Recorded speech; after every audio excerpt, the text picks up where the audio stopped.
하는데 단순한 대리자가 아니라 그분이 그리스도의 모든 역할을 다 지상에서 이어받는 사람이 됩니다. 그러니까 교황의 위치는 신학적으로 어마어마하죠.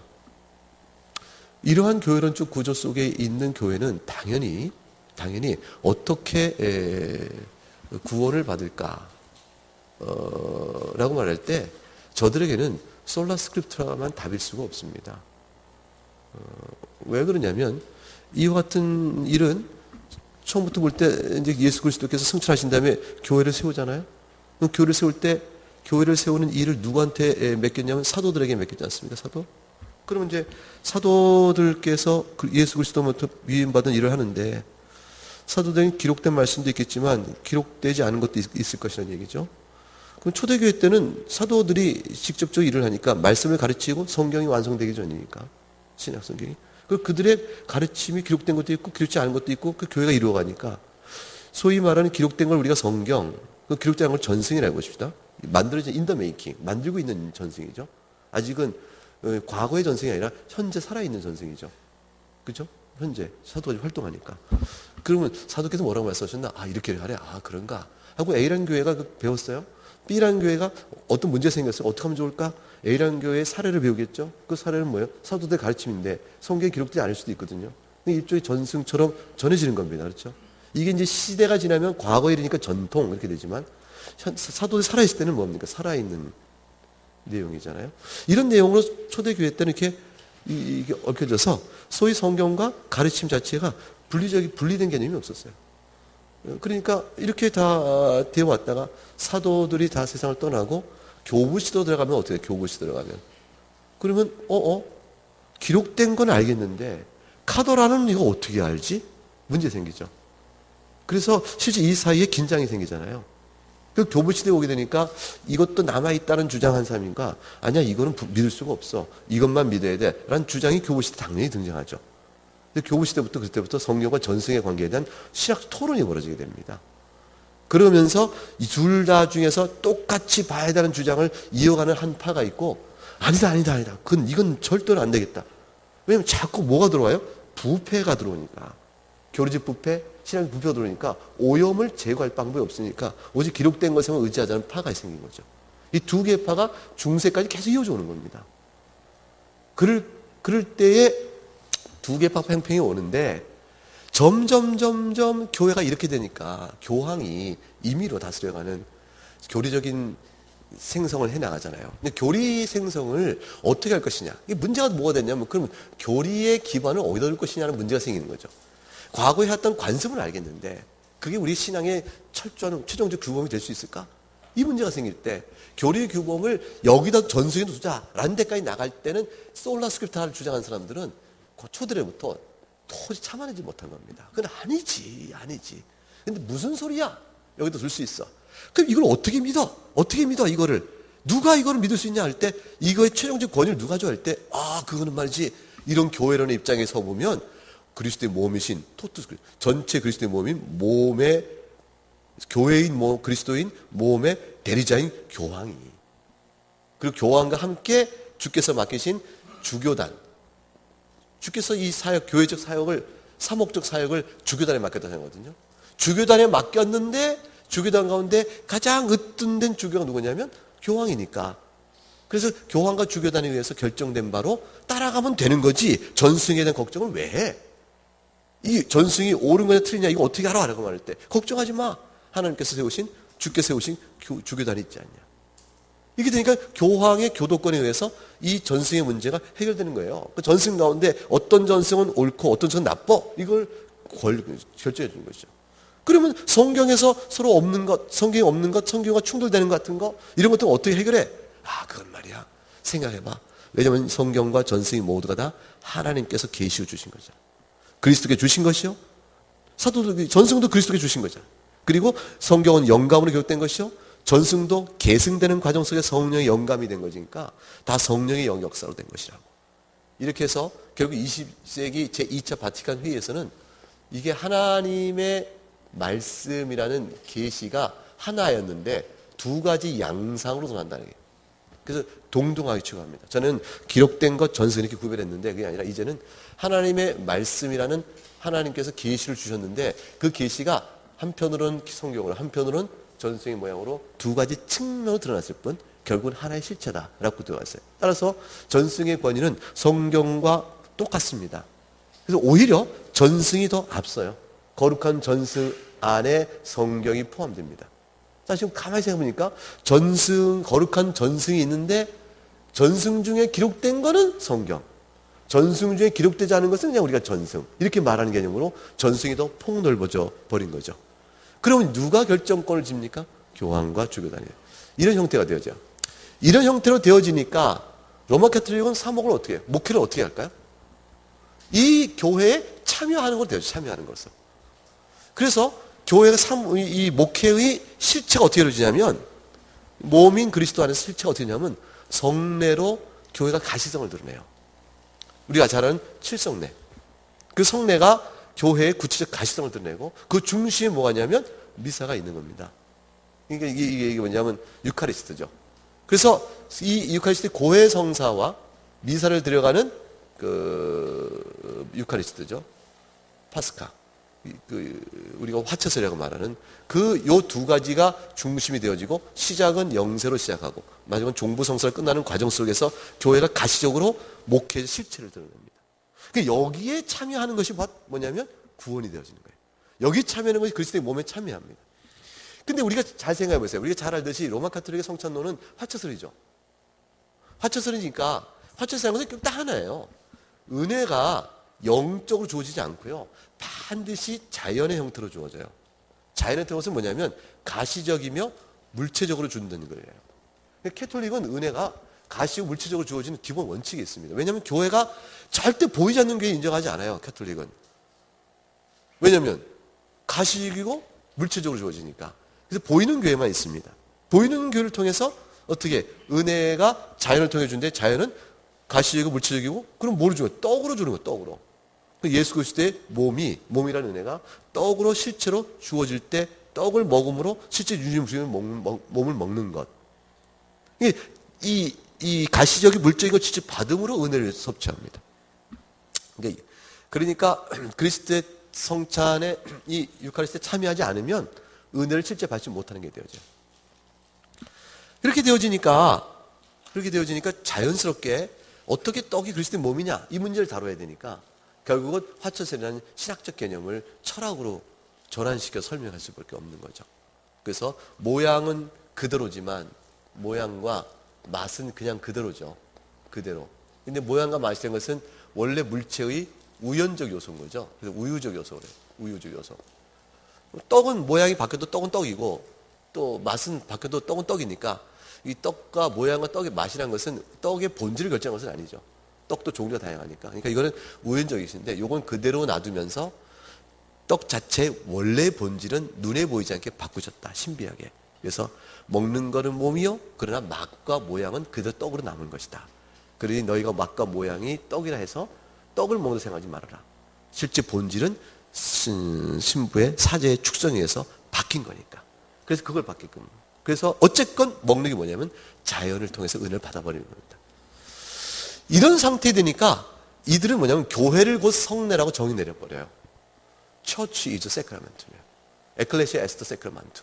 그래서 교회가 곧 성례가 되어버립니다. 성례라는 가시성을 통하지 않고는 교회가 없는 거예요. 그러니까 그들의 목회라는 것은 뭐냐면 단순해요.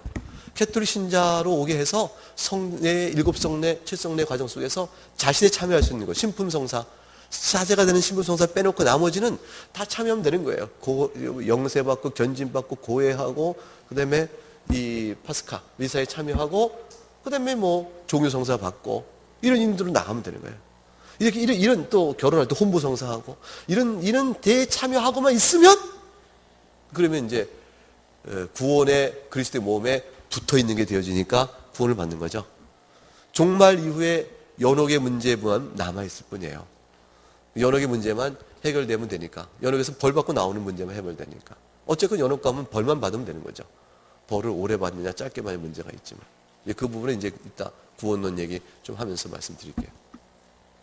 근데 우리의 사역은 어떠냐? 우리는 교회관이 다르잖아요. 우리는 이 교회를 이렇게 보지 않거든요. 아까 말했습니다. 머리신 그리스도와 몸인 그리스도 교회 이렇게 얘기할 때 이 비유 속에서 우리는 왜 머리라고 그리스도를 얘기할까? 그건 그리스도께서 교회를 어떻게? 말씀으로 다스려 가시니까. 그래서 교회는 뭐에 의해서 다스림 받느냐? 그러면 결국 말씀과 성령에 의해서 다스림 받습니다. 성령은 곧 그리스도의 영이시니까.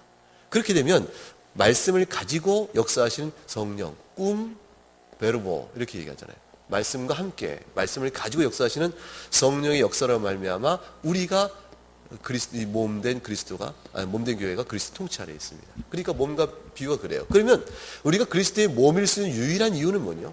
실제적인 이유는 뭐냐면, 이건 비유적 표현이지만 관계를 비유로 표현한 거죠. 근데 실제적인 이유는 뭐냐면 그리스도의 말씀에 따라 성령의 역사를 지배 아래 있으면 우리 몸인 거예요. 근데 이걸 떠나면 아무것도 아닌 거죠. 껍데기죠. 그러니까 얼만큼 교회가 건강하냐, 얼만큼 교회가 성숙되어 있냐, 얼만큼 훌륭하냐, 얼만큼 교회다우냐는 것은 딴 데 있는 게 아니라 그리스도의 말씀의 통치 아래 성령의 역사로 말면 얼만큼 순종하고 드러나고 있냐, 여기에 달려있는 거예요. 이것 떠나는 거 외에 다른 거로 교회를 판단할 표지는 없습니다. 그래서 교회 표지를 개혁파가 뭐라고 얘기했어요? 말씀의 바른 선포. 근데 뭐죠? 성례의 바른 시행. 이 성례의 바른 시행과 말씀의 바른 선포는 사실은 한 가지인 거 아시죠? 방편은 두 가지지만, 방편은 두 가지예요. 말씀과 성례. 그래서 성례라는 것은 믿음을 강화시키는 것이지 생성시키는 게 아니거든요. 말씀 자체로 믿음이 생성되어지고 말씀 자체로 강화될 수 있는데, 강화 요소를 성례를 통해서 보강시켜 주신 거예요. 주님께서 보이는 말씀으로. 다시 따지고 보면 사실 말씀 하나입니다. 거기에 권징이 들어갔는데, 권징도 뭐죠? 말씀의 통치 아래에 있는 것이지 그 외에 다른 것이 아니에요. 권징은 사실 영혼을 살리기 위한 것이지 정죄하기 위한 거 아니니까 권징은 곧 복음이 돼야 됩니다.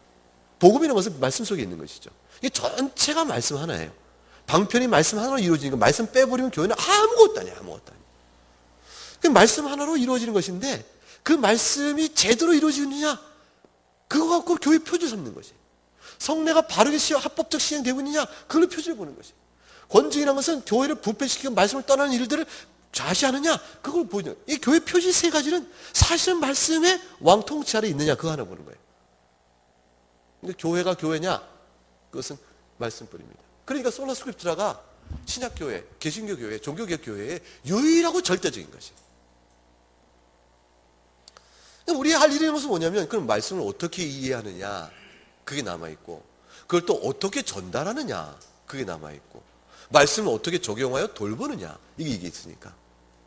거기에서 이제 다양한 목회적 이제 성질, 또 분위기, 영적 상태, 이런 것들이 이제 결정돼 나타날 수 있겠죠. 그래서 종교개혁 500주년을 기초해서 교회가 어떻게 할 것이냐는 이 질문 앞에 제 일성은 뭐가 되냐면, 말씀 앞에 돌아옵니까? 그거 밖에 없습니다. 그래서 오직 은혜, 오직 믿음이라는 것은 전부 말씀의 원리 앞에 얼마나 충실히 가냐에 따라서 뒤따라오는 결과적인 내용들일 뿐이니까, 출발점이요 종결점.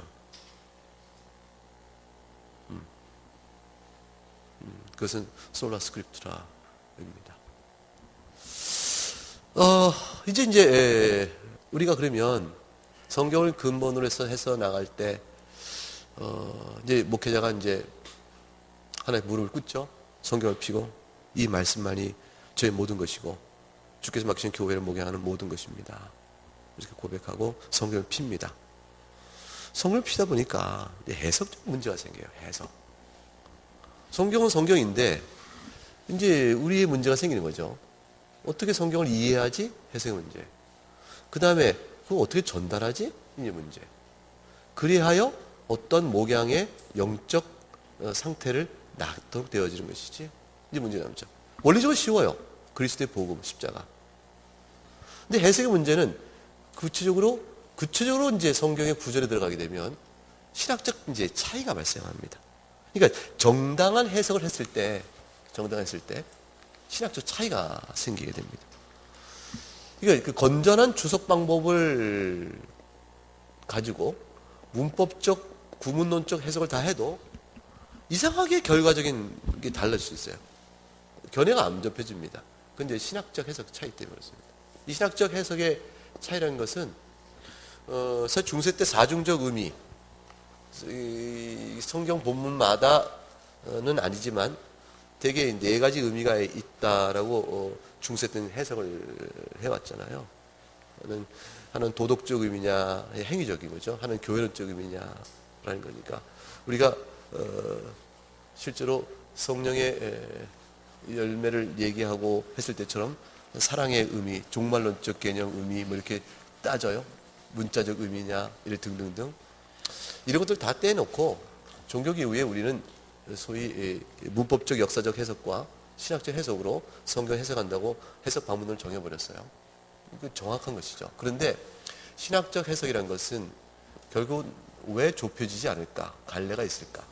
그래서 종교개혁 이후에 다양한 이제 분파가 벌어지고 루터파도 있고 리폼도 있고 리폼도 파생해서 알미니안도 나오고 다행히 또 웨슬리안도 또 나오고 등등 나오고 이게 또 리폼도 안에서 또 다시 뭐냐면 회중주의자 콩그리게이션도 나오고 정치적뿐 아니라 또 나오고 어떤 이는 이제 베프티스트 나오게 되는 거죠. 등등등 다양한 교파가 이렇게 등장합니다. 이런 식의 로마 캐톨릭도 분파가 없는 건 아닌데 로마 캐톨릭은 교황이란 교회론적 정치 체제 하나에 아까 말했죠. 교회가 곧 그리스도의 몸이니까 그런 의미에서 그런 체제에 들어있기 때문에 다양한 그 로마 캐톨릭 안에서의 다양한 그 교파가 하나로 이렇게 외적으로 하나로 되어 있죠. 그래서 그들에게는 꼭 분파가 없는 것처럼 보이지만 내부적으로는 교파가 달라요. 그래서 사실은 로마 캐톨릭은 칼빈 디노미네이션, 루터파 디노미네이션을 흡수해서 하나로 묶으려고 했었어요. 그래서 사실 종교개혁은 구원론적 분리가 아니고 교회론적 분리예요. 구원론 때문에 교회가 달라진 게 아니고 시발이 됐지만 사실은 만일 루터나 캘빈이 내가 교황 체제 하에 그 교회론적, 아까 말씀드린 교회론적, 로마 교회 교회론 내가 동의하겠다 하는 순간 다 수용됐을 거예요. 우리가 믿는 바를. 왜 문제되겠어, 로마 교회 입장에서. 뭐만 인정되면 되는데. 교황 주교다면 그 도겸하면. 그럼 어거스틴 파도 있고. 생각해보세요. 어거스틴 파도 있잖아요. 프란시스칸 파, 세미펠레기안과 은혜 중심파가 각각 도미니칸 파 다 달라요. 신학이 다른데 같이 있어요. 이 전체 안에. 왜 들어갔는데 우리가 그거 안 들어갔어요. 그건 교회론이 달라서 그렇습니다. 교회론적으로 탁 갈라져 버린 거죠. 이런 다양한 게 그는 하나의 교회론을 일치하고 있는데 성경 텍스트는 해석이 달라져요. 이러니까 이제 로마 캐톨릭은 우리를 이제 비웃는 거죠. 야, 아이고 너희는 뭐 이렇게 다 갈라져서 이게 되냐? 솔라 스크립트라 그거 갖고 안 되는 거야. 그래서 뭐가 아니면 교황의 교도권이 필요한 거야. 이 얘기를 합니다. 이 교도권은 적어도 콘큐리알리스트, 콘실리알리스트, 큐리알리즘과 콘실리스트, 공의의 중심적인 입장에서 교황의 교도권이 발동하면 그것은 무료하다라고 봐지는 거죠. 그래서 교황 무호소에 나오는 거예요. 교황의 개인적 생활 속에 무호성이 있다는 것이 아니고 교회론적 결정이 무료하다, infallibility 또는 무호하다 이렇게 이해하는 겁니다. 근데 이런 식의 얘기를 해서 얘기하는 건 뭐냐면 성경 텍스트에 이 해석적 이의가 생길 때 누가 그걸 바른 길로 인도하지? 양떼를 교황밖에 없지 않냐. 공적인 대표성을 갖고 결정권을 위임하는 거죠. 우리는 그러면 어떻게 해요? 이게 쫙 달라져 버렸는데 우리는 어떡하냐. 그럼 개교회 가령 합동신학대 합신교단 안에서도 목사님마다 그 세속에 달라버리면 어떡하죠? 그래서 이제 우리의 문제는 뭐냐면 해석적 방법은 당연히 딱 하나예요. 교황의 도움 필요 없이 성경은 성경 스스로 해석하니까. 그렇죠?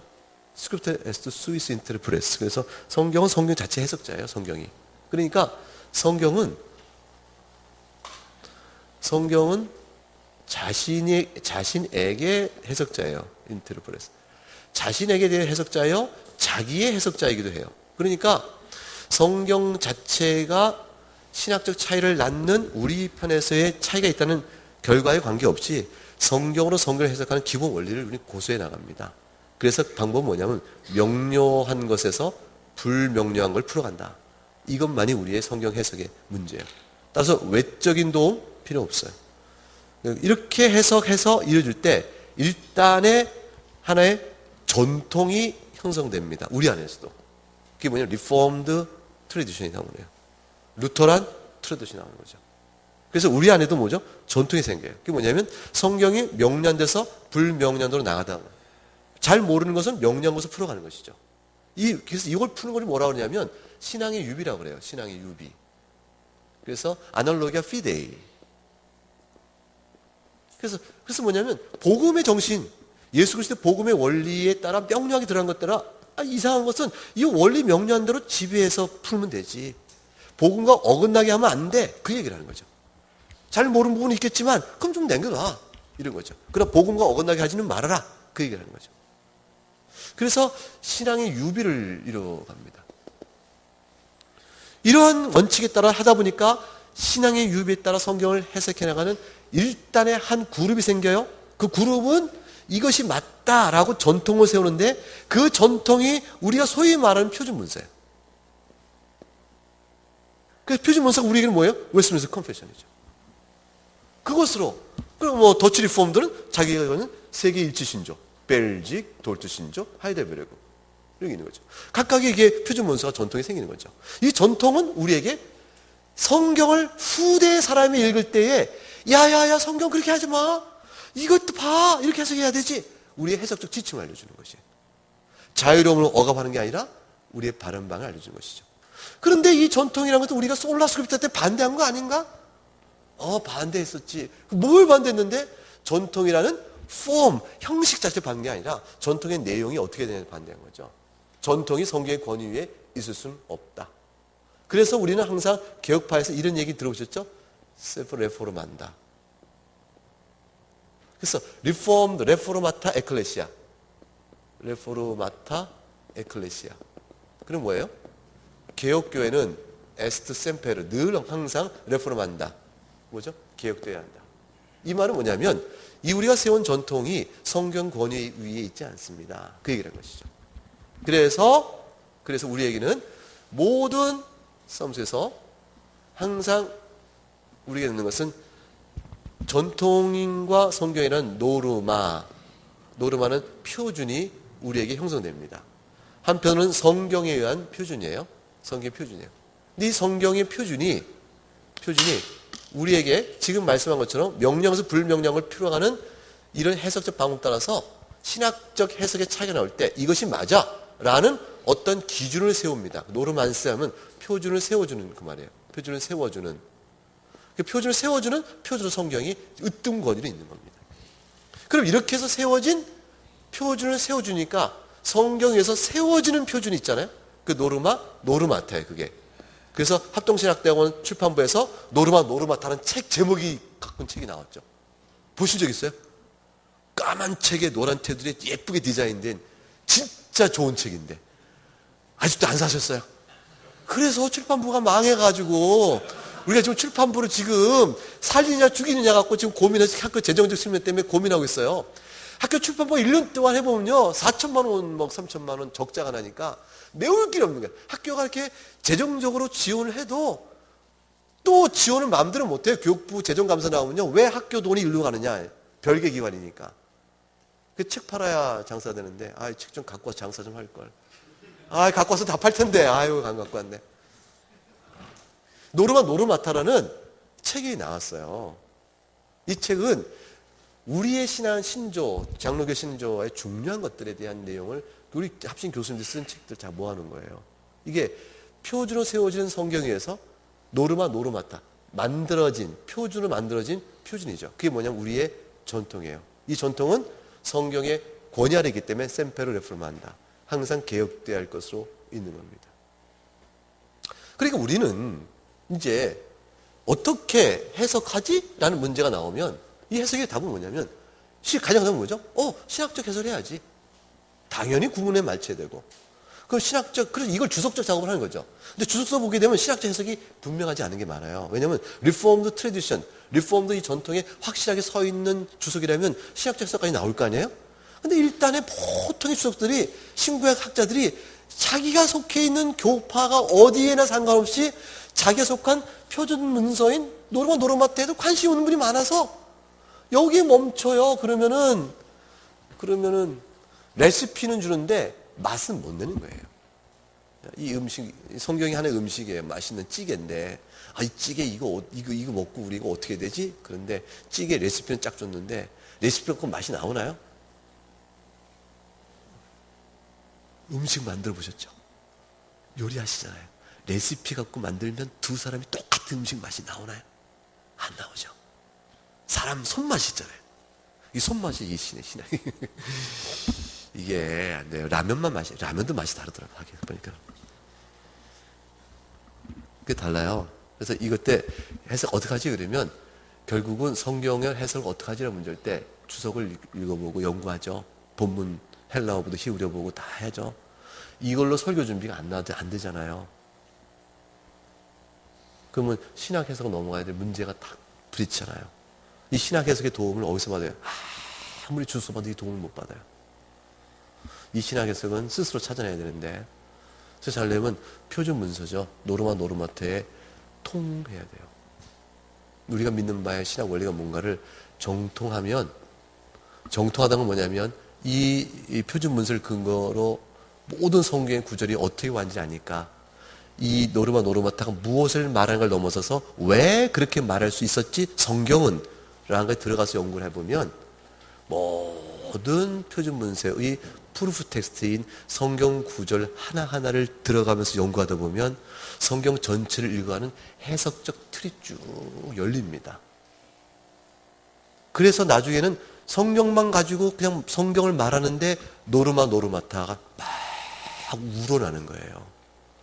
그래서 그 사람은 도대체 설교 중에 웨스민스터 대의론대하면 신앙고에 하면 몇 장 이런 말을 하질 않아. 모르는 것 같아. 그 목사님은 한마디도 안 했으니까 10년 설교에.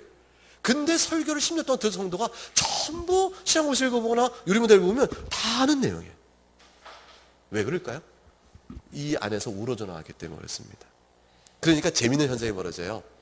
어떤 분은 표준 문서를 늘 강조해서 설교 때마다 얘기했는데 교인들이 낯설어해서 어렵게 느껴지고, 어떤 분은 똑같은 내용을 하는데 이 표준 문서 얘기를 한마디 안 하고 성경을 풀어갔는데 쉽게 느껴져 다 이해했는데 똑같은 내용을 전하는 경우가 있어요. 결국 우리는 성경을 설교하는 것이지 이 노르마노타 표준 문서 설교하는 건 아니거든요. 그래서 더치 리폼들은 사실은 매주마다 일주일에 한 번씩 하이델베르 요리문답을 설교하게 돼 있었어요. 근데 그것 때문에 신학적 논쟁이 벌어졌죠. 하이델베르 요리문답 설교하는 게 맞냐? 본문을 설교해야지. 왜 요리문답을 설교하냐? 인간이 만드는 신조인데. 신조가 설교에 이게 본문이 될 수 있는가? 라는 것 때문에 신앙 토론에서 교리 설교가 가능하냐는 문제까지 토론이 벌어졌어요. 결국 방법은 어떻게 되냐면 하이델베르 요리문답을 설교하더라도 절대로 요리문답 몇 항을 본문 안 잡습니다. 그것을 설교하고 하는 성경 본문을 설교본을 잡습니다. 성경 본문을 풀어가면서 이 본문의 내용이 이러하듯이 결국 하이델베르 요리문답의 질문 몇 항에 이런 내용을 이렇게 풀어가지 않았습니까? 라고 함으로 인해서 잘 정리된 하이델베르 요리문답을 가지고 본문이 말하고 있는 교훈을 정리해준 수단과 도움으로 받지 이 자체를 설교 강서로 쓰지 않아야겠다라는 신중한 태도들이 나타나게 된 거죠. 그래서 사실은 그걸 도움받기 위해서 성경 본문을 놓고 주부에다가 요리문답을 써요. 쓰지만 요리문답 자체를 보는 건 아니죠. 여기 묘한 차이가 있는 거예요. 근데 요리문답 강의 시간에는 요리문답 본문을 쓰는 거죠. 그런 신중한 태도도 있었다는 거예요. 물론 더치 리폼 사람이 항상 다 그러지 않고 어떤 데는 요리문답 자체를 본문을 쓰기도 했어요. 자, 그럼 자관 우리 의식 속에 뭐가 있냐면 표준 문서에 대한 내용이 통해야 되겠구나. 그리고 그 통한다는 것은 요리문답과 신앙고에서 말하는 자체의 내용이 뭔가를 이해한다는 것이요. 더 나아가서 그것이 왜 그렇게 우리가 믿어야 하지라는 것에 대한 성경 해석적 내용으로 들어가 성경을 통한다는 것이네. 그래서 중요한 성경의 관주 부분을 이 표준 문서에 따라서 읽어내는 일들이 목사에게 요구되는 겁니다. 그게 전통의 서인, 리폼드 전통의 서인 교회가 되는 거죠. 이게 리폼드 목사님들이 간 일정한 수준이 형성되어지면, 합신 교단의 목사님들이 일정 수준이 되어지면, 경북노에서 일정 수준이 되어지면 경북노의 산하 교회는 어디서 예배해도 색깔이 같아. 설교 색깔이 같아요. 아니 요리하는 주부마다 맛이 다른데 그럴 수 있죠. 개성도 다르고 어떤 목사님은 소리가 높아요. 그렇지 않습니까? 이렇게 얘기해요. 어떤 분은 그렇지 않습니까? 이렇게 얘기해요. 그래서 설교 듣는 분위기와 예배 분위기 다를 수는 있어요. 그런데 맛은 똑같은 거예요. 갈등이 안 생겨요. 신학적 갈등이 안 생겨요. 그래서 이분은 지방에 가도 꼭 합신교단을 찾아가서 예배드려요. 이분은 꼭 합신교단을 찾아가요. 그러한 전통이 장로교와 리폼드 교회 안에 있어 왔었어요. 한국은 안 그래요. 우리나라 얘기 아니고 왔었어요. 옛날에 고신교단 교인들은 고신교에서 예배 안 드리면 이단에서 예배 드린 줄 알았잖아요. 안 그랬어요? 서울 가도 지방도 고신교. 지금 고신교에서 하면 안 그래요. 목사님 찾아가. 누구 목사님 찾아다니. 그만큼 달라져 버린 거죠. 이거 굉장히 중요합니다. 그런데 우리가 이제 종교기 이후에 설교로 교회를 개혁할 수 있는가라는 질문을 갖고 우리는 무엇을 해야지? 그럴 때는 결국 이 텍스트를 어떻게 해석해 나가는 데 있어서 이 신앙을 어떻게 지켜나가지? 결국 종교기 유사는 여기에 있거든요. 솔라 스크립트라는 결국 신학적 해석의 통일성과 전통 안에서 가장 성경에 일치되는 신학적 해석인 전통 안에서 즉 표준 문서 안에서 다시 성경으로 돌아가는 과정으로 들어갑니다. 그러니까 성경은 우리를 어디로 보내냐면 표준 문서로 이끌어갑니다. 표준 문서는 다시 성경으로 되돌려 보냅니다. 이 관계 안에서 설교라는 작업으로 성도를 먹이는 겁니다. 이승진 교수님이 얘기하시겠지만 설교와 강의는 다릅니다. 제가 학교에서 조직신학 강의하잖아요. 제가 학생들 항상 얘기하면 오늘 여러분 수업 받은 조직신학 강의 즐겁고 재밌고 좋았지? 삼삼하지? 예, 당연히 그렇게 대답하죠. 그래서 교회 가서 이거 하고 싶지? 예. 하면 쫓겨난다. 왜요? 그랬더니 강의를 하면 안 되잖아. 설교를 해야지. 그래서 표준 문서를 강의해가는 이 일에 있어서 태도적 측면이 굉장히 중요합니다. 목양을 해야 되는데 목양의 원칙은 뭐냐면 생각 한번 해보세요. 목사님이 준비하는 것과 성도에게 전달하는 것은 똑같을 수 없어요. 똑같으면 안 돼요. 똑같으면 망하게 돼 있어요. 그건 왜냐면 절대로 성도는 목사님 설교 준비하듯 설교 준비, 설교를 듣는 사람이 아니거든요. 준비는 자기 준비 여행에서는 많은 신학 공부가 필요합니다. 그런데 전달되는 성도에게 주어지는 것은요, 이 전체 공부한 것이 아무리 아까워도 100분의 1만 전달합니다. 실제 그렇게 되어 있습니다. 보세요. 우리가 준비를 많이 해서 강의 준비를 합니다. 또는 설교 준비를 합니다. 그러면 전체 준비한 것의 10분의 1 정도가 내 원고나 내용 속에 담겨질 거요? 아닌가요? 아니에요? 그렇잖아요. 열심히 이것도 읽고 저것도 읽고 막 해서 했는데 실제로는 1시간인데 내용 준비하고 다 준다면 10시간 더 걸릴 거 아니에요. 10분의 1이고요. 근데 나는 내 머릿속에는요, 10분의 1 요 원고 내용만큼만 지식이 있고 생각이 있어요? 아니면 10배가 있어요? 10배가 있잖아요. 이것저것 했으니까. 내 머릿속에는 열이 있는데, 열이 있는데 그 중에 1만 이렇게 말로 나가게 된 거고, 글로 나가게 된 거예요. 근데 설교나 강의 다 말이니까, 이 말을 듣는 성도는 말의 10분의 1만 알아듣습니다. 그게 전체적으로 내 준비한 과정부터 연결해보면요, 100분의 1만 결과가 남는 거예요. 이 사실을 잊어버리면 안 돼요. 그래서 굉장히 중요한 거고, 두 번째는, 제가 이거 다 실수했거든요, 어릴 때부터. 두 번째는,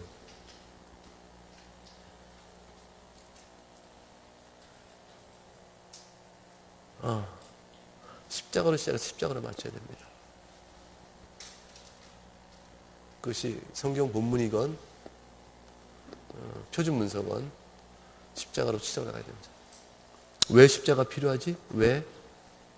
그러니까 십자가밖에 답 없지? 이거 나가야 돼요. 그래서 마지막엔 전부 하나님의 긍휼 앞에 엎드려지면서 오직 감사로 찬미를 들리면서 마칠 수 있어야 됩니다. 설교건 표준 문서건. 이게 개혁파 전통입니다. 왜냐하면 개혁파는 뭐라고 하냐면 예정론, 돌투신조가 차갑게 느껴지죠. 예정론 얘기했으니까. 근데 또 예수님은 또 예정론만 얘기하면 차갑게 느껴지잖아요. 예정론의 전택설이냐 후택설이라는 것은요, 그냥 학자들끼리 내껴놔요. 근데 전택설, 후택설은요, 기본적으로 싸움이 안 나게 돼 있어요. 끈지 안 나게 돼 있어요. 전택설에 맞다 후택설 욕하는 사람은 그 사람이 그리스도 정신 복음에서 떠난 사람이고요. 후택설 때문에 전택설 욕하는 사람은 그 사람 복음에서 떠난 거고요. 돌투신조 뭐예요? 제발 싸우지 마라 그랬어요. 돌투신조는. 돌투총회는. 이거 싸우지 마. 그게 돌투총회 정신이에요. 왜 그러냐면 영원 안에서의 하나님 작정과 섭리 실행 안에서의 내는 문제를 합치려고 하니까 인간이 대가리가 이게 다 할 수 있겠어요? 하나님의 작정은 영원히 있고, 그 다음에 전택성, 후택성은 섭리가 어떻게 되냐 문제인데, 선택이 실행이 어떻게 되냐 문제인데, 섭리와 여정을 합쳐서 하나로 전택이 후택이만 싸우니 이게 종합이 되냐고, 인간의 신앙 안에서. 별 근본적으로 안 되는 싸움을 하는 거예요. 다만 뭐 때문에? 끊임없는 인간의 호기심 때문에. 호기심이 탐구일 뿐이에요. 호기심 탐구면 성경은 분명히 말해주면 괜찮지. 예수 그리스도의 대속의 원리는 분명히 말하니까 안 싸우잖아요, 우리가. 솔라 피데 안 싸우잖아요, 우리가. 근데 이건 싸우잖아요. 왜 그래요? 성경이 불명령하게 얘기하고 있으니까. 근데 그 탐구의 한계 보면 넘어서는 거잖아요. 괜찮아요, 이거는. 근데 예종론은 정말 이것 때문에 싸우면 예종론 말할수록 갈라져요. 근데 예종론의 또 다른 측면, 돌조청에 말하듯이 하나님의 선택이, 또 로마서 말하듯이 로마서 9장이 분명히 말하잖아요. 또 하나님의 유기가 다 뭘 드러내려고 이루어졌다? 하나님의 영광. 근데요, 유기는 공의 영광이요, 선택은 긍휼의 영광이라고 말하는데 참 재밌죠? 공의 영광인 유기를 통해 공의 영광을 보면서 긍휼의 영광을 찬미하게 만드는 근거가 되어져요. 그 종합은 긍휼의 영광이에요. 안민 유기된 자들도 오래 참으신 하나님의 긍휼을 보게 하시고, 그리고 그들에 향한 공의의 심판을 보면서 선택된 자들로 하여금 우리가 어떤 은혜를 입었냐는 긍휼의 영광을 바라보게 하니까 사실은 공의의 영광 위에 긍휼의 영광이 있어요. 하나님이 얼마나 좋으신 분인가를 알게 해요. 하나님 찬송은 믿는 자만, 택함받는 자만 하는 거니까 어차피 이들에게는 하나님의 영광을 돌리는 게 없거든요. 그러니까 영광을 돌린다는 말은 신자에게 주는 말이에요. 택자에게 주는 말. 우린 결국 하나님의 영광을 무엇을 돌리느냐? 그럴 때 우리는 오직 하나님의 긍휼이에요.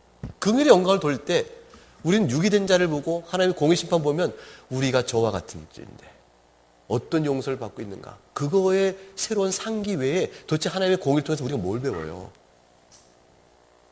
용서받은 자의 행복이 얼마나 큰가? 그거밖에 더 보이겠어요? 그러니까 우리는 오직 그래서 왜 십자가뿐이지? 이게 드러나요. 하나님 어떤 분인가 알수록 왜 십자가뿐인지, 우리가 어떤 존재인지, 인간이 어떤지 알수록 십자가뿐인지. 그래서 신론과 기도는 전부 십자가로 모아지는 거죠. 십자가로 출발해서 십자가로 찬미를 돌려야 돼요.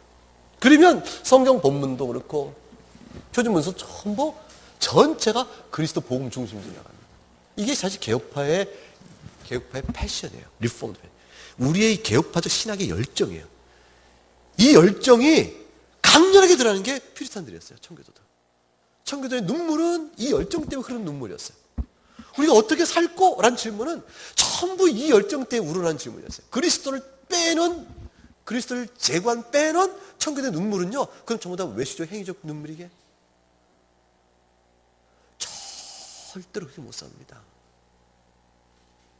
리폼드 신학이 십자가를 떠나버리면요, 리폼드가 아닙니다. 뭔 리폼드예요? 그리스도 위에 있는 리폼드가 어디 있어요? 예수 그리스도를 누가 어떻게 드러내는 신학 전통이 리폼드 전통을 난 거고, 그 리폼드 전통에 리폼드 목회가 이루어지는데,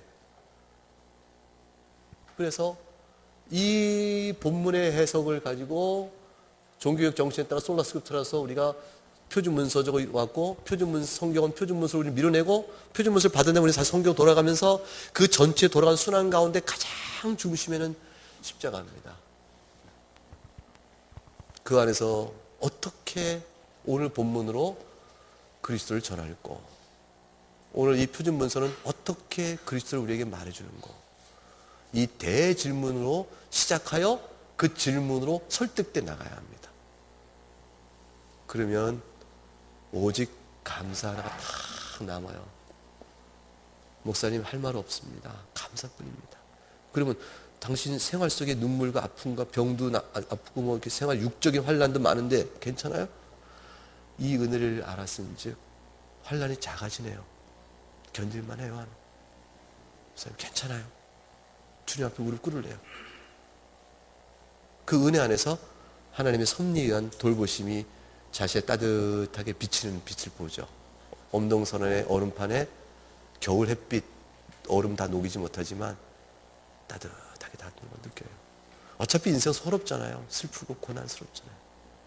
한 인생이 슬픔과 수고뿐이라고 성경이 그랬으니까.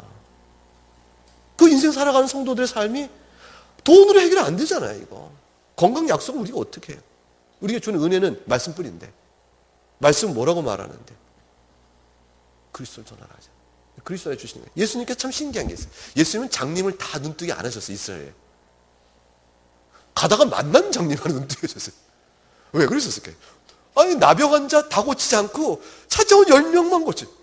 아니, 예수님 저 답답해. 예수님, 이스라엘 모든 땅에 나병 환자 다 나을진저. 그러면 다 낫는 거 아니에요? 모든 장님 눈 떠라! 그러면 뭐 난리가 날 거 아니에요? 전체적으로 회개하고. 근데 안 하시고 그냥 찾아온 한 명 딸. 왜 그랬을까요? 표적의 의미상 아니니까. 주님은 그 능력을 표적의 의미로 갖춘 것 외에는 절대로 남용하지 않고 오용도 안 하셨거든요. 사도들도 그러셨거든요. 그러니까 오직 그 남용과 오용을 아는 것은 뭐냐면 그리스도의 영적 원리를 설명하는 것 외에는 안 쓴 거예요. 표적이라는 것은 십자가를 위한 것이었거든요. 능력으로 목회하려고 하지 마라 그 말이죠. 말씀을 하라 그 말이죠. 주님 그러신 거죠. 힘으로 목회하려고 하지 마라. 말씀을 해라 그 말이죠. 말씀은 어떻게 합니까? 조금 가르치라. 제발 제일 중요한 것은 뭐냐면 십자가를 가르치라. 근데 세 번째 중요한 것은 쉽게 가르쳐라. 쉽게. 종교개혁은요 쉽게 성경 가르치는 거였어요. 자, 어렵게 가르치려면 라틴어로 그냥 하죠. 모르지 라틴어. 교수님들에게 나는 안다. 그럼 하면 되잖아요. 지식의 교만. 종교개혁 설교의 제일 나쁜 설교는 뭐냐면요, 지식의 교만이 가득 찬 설교. 성도가 알아들으려면 공부해야 되는 설교처럼 나쁜 설교 없습니다. 이승진 교수님 그런가요? 죄송해요. 네, 맞습니까? 근데 합신 교수님 설교는 다 어려운 거 아닌가요? 그래서 제가 학생들 보고 교수님 설교 담지 마라. 네, 그래요. 근데 학생들 뭐라는 줄 아세요? 교수님 설교가 제일 은혜가 됩니다. 제 설교 아니야. 우리 교수님들 설교가. 그래? 그것 좀 기분 좋은 말이 없더라고요. 그래서 둘 중 하나구나. 교수님들이 학문이 부족하거나 너희들이 너무 뛰어나거나 둘 중 하나구나. 이렇게 농담합니다. 성도가 저 설교는 공부해야겠네 싶은 설교는 나쁜 설교예요. 왜 그게 좋은 설교겠어요? 무식해서 못 알아듣는 설교. 그러면 설교자의 문제지 그게 회중의 문제일까요? 영적으로 믿음이 없어 못 듣는 그 사람의 문제예요. 근데 듣고잖아. 못 가르친다면 설교에 문제가 있는 거예요. 그게 용어가 어렵거나 아니면 이미 전제된 지식이 있는 거를 하고 여러분 알다시피 바빙크에 하면 이러면 벌써 못 알아듣는 거예요. 여러분 알다시피 칼빈임 하면 못 알아듣는 거죠. 신학 지식을 동원합니다. 그리하여 말씀 속에 풀어갑니다. 그 말 하지 말고 내용을 풀어 가르치세요. 쉽게 정말 쉽게 가르치세요. 그래서 이게 중학교 2학년 수준도 어려워요. 초등학교 5학년 수준의 내용으로 쉽게, 그러나 복음의 말씀의 해석에 딱 들어맞게. 그러니까 어떻게 되면 주석 작업을 설교 속에 하면 안 됩니다. 주석의 결과의 내용을 가지고 간단한 본문주의의 이유를 제시하는 것이 돼야지, 책상머리에서 설교 준비해온 주석 작업을 설교 속에 그대로 넣어서 보내면 아무도 그 설교를 즐거워할 사람 없습니다. 만약 즐거워한다면 익숙해진 성도, 나에게 익숙해진 성도 10사람만 10년, 20년 가면서 잘 즐겨 들을 거예요. 교회 보편성이 떨어지기 시작합니다. 교회가 학원화됩니다. 할머니도 구원받아야 되고, 우리 교회 초등학교 교사도 구원받아야 되고, 대학 교수도 구원받아야 되겠죠. 재밌는 예화가 있잖아요. 옥스퍼드 칼리지의 유니버시티 칼리지 어디야? 위클리프 홀인가 어딘가에서 설교하는데, 합신 경건에도 설교하러 오실 때, 제가 저에서 얘기할게요. 목사님들 합신 경건에 초대와 설교하고 오실지 몰라요. 어느 때인가? 제발 그냥 예수 복음만 전해주세요. 공부 많이 해가지고 신학 얘기하지 마시고. 우리는요, 경건에 있으면 목사님한테 예수님 듣기를 원해요. 그 이야기 하신 부모는 다 은혜 받아요. 그 시골에 있는 한 목사님 초대했대잖아요. 영국의 목사. 강단에 세워서. 근데 그분 설교는 저는 무식해서 아는 건 없고 하고 성경 본문을 통해서 복음을 전했어요. 전부 은혜를 받았어요. 근데 다른 학교 신학교 교수였더니 은혜 하나도 못 받는 거예요. 우리는 다 그래요. 평생 듣는 말씀. 예수님 때문에 산다. 그 말 한마디면 그냥. 그거를 이제 성경을 통해서 풀어가르치고, 시간을 통해 가르치는데, 쉽게 가르치자가 종교육 정신입니다. 한국교회 설교를 어떻게 개혁할 것인가? 어렵게 하지 마라. 어렵게 하지 마라. 방법론이죠. 내용은 뭐죠? 십자가를 전해라. 내용은 십자가요? 근데 그 십자가를 전하기 위해서 어떻게 해야 되지? 성경과 표준문서에 충실하라. 제1원리. 두 번째, 그걸 어떻게 해야 되죠? 십자가 중심으로 해라. 그리스도 중심이죠. 세 번째, 어떻게 하죠? 쉽게 하라. 쉽게 하라. 그거죠. 안만수 목사님께서 제가 이제 화평교회 담임할 때, 목사님 저를 좋게 보신 거예요. 그래가지고, 김 교수, 이 교회에, 저는 잘, 하면 되잖아. 그때 제가 설교가 좀, 이거 쉽게 하면 되지. 짧게 해, 짧게.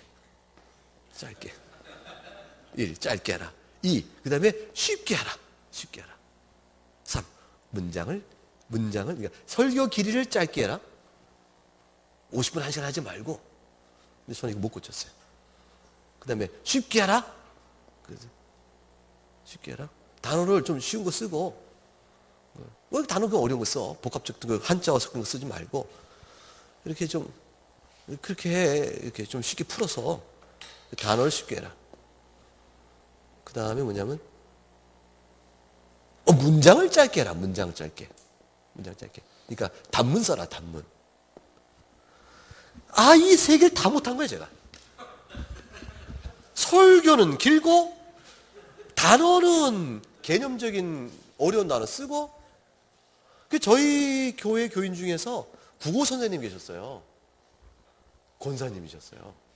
목사님. 예, 권사님.